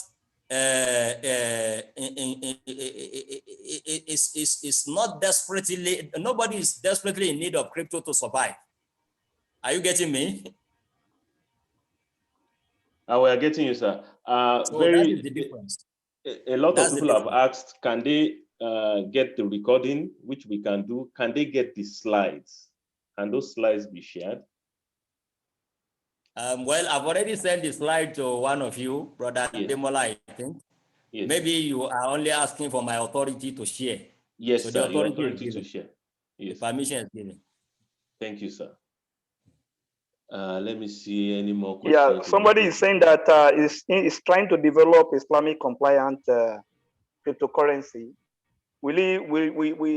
Is seeking your opinion to meet you and to discuss some of the things with you personally. I'm more than ready to do that. Let him have my number from Brother Demola. Okay, thank you.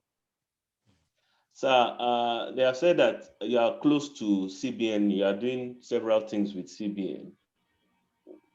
Can you give us an insight how they are thinking? You know, what advice? What direction are they going to take in terms of crypto? Well, my mandate with CBN is limited. I'm advising CBN on non-interest banking or Islamic banking.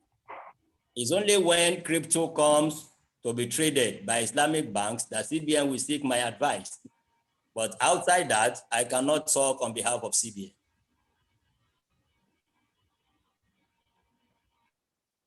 Okay, I have a question on insurance. I don't know if it can, which I think can be beneficial to the Ummah.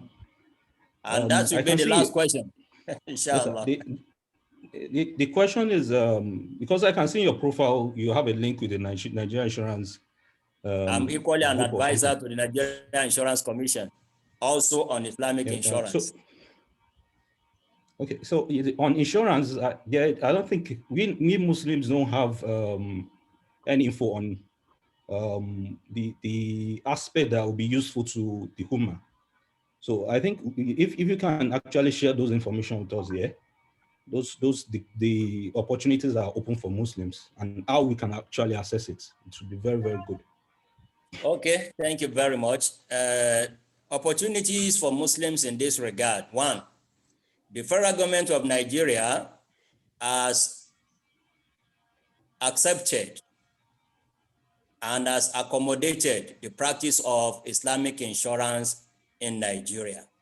Meaning that as a Muslim, if you had wanted to go into insurance business, but what is actually preventing you from so doing is because you know as a Muslim that conventional insurance is prohibited. Then you have a good opportunity of floating your company that will practice Islamic insurance, and you get license like any other insurance company. Still in the same vein, we have in Nigeria today about almost 6 companies that have been licensed by the government to practice Islamic insurance. All these companies are in need of human resources. They are in need of brokers. They are in need of advisors. They are in need of managers. So those are opportunities that abound for Muslims that they can key into if you have the qualification of so doing. Alhamdulillah. I think that was the last question, as you said. Dr. Maruf. Yeah. Yes. So we really appreciate our professor for his time and for the intellectual gifts that he has endowed us with today. So right now we are tending towards the end of the program, and in that note, I will be calling on Dr. Idris Badru to give vote of thanks. Dr. Idris Badru, are you here?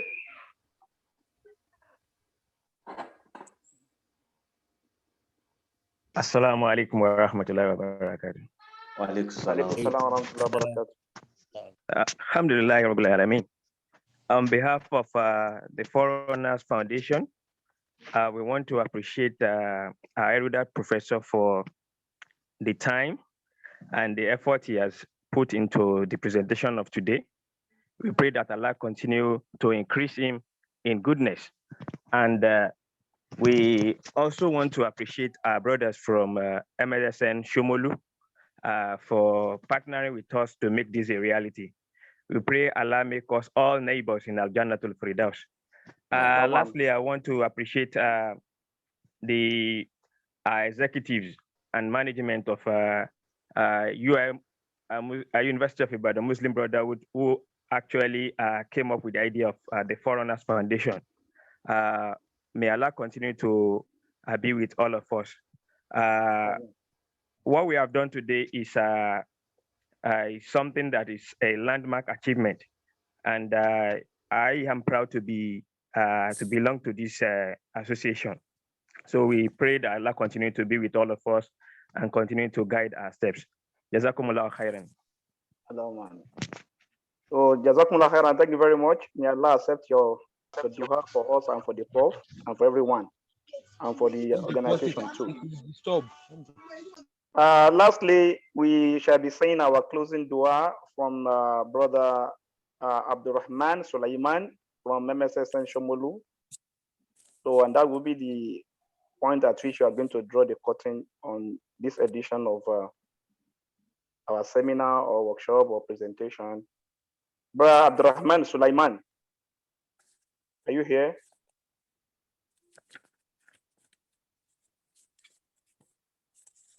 Ustaz Abdurrahman Sulaiman. Naam, assalamu alaikum. Wa alaikum salam. Now, alhamdulillah, so firstly, I would like to appreciate Professor for the for this very, very well packed lecture. Secondly, also I would like to appreciate Foreigners Welfare Foundation also for we partnered together. So we pray that bless this program that we've done, and also I want to advise the audiences to make sure they put it into action, and we also consider it in our dreams. So, and then we pray Allah guide everyone of us to the right path, and then may He keep on giving us good and beneficial knowledge, and may He give us the power to put them into action in also. And then we pray that the Muslim Ummah may Allah continue to assist us, and may we keep on, may He make us people that will later overcome the other believers also. May Allah guide us to the right path. ربنا تقبل منا إنك أنت السميع العليم. تب علينا يا مولانا إنك أنت التواب الرحيم. ربنا آمين. آتنا في الدنيا حسنة وفي الآخرة حسنة وقنا عذاب النار. ربنا تقبل منا إنك أنت السميع العليم. وصلى الله على نبينا محمد صلى الله عليه وسلم وعلى أهله وصحبه وسلم. سبحان ربك رب العزة عما يصفون والسلام على المرسلين الحمد لله رب العالمين. Jazakumullah khairan. For the Thank you. recording of the program, you can follow up with the MSN Shomolu and the UI Muslim Brotherhood group. And again, if you want to use the PowerPoint presentation, we always appreciate to refer to the professor who owns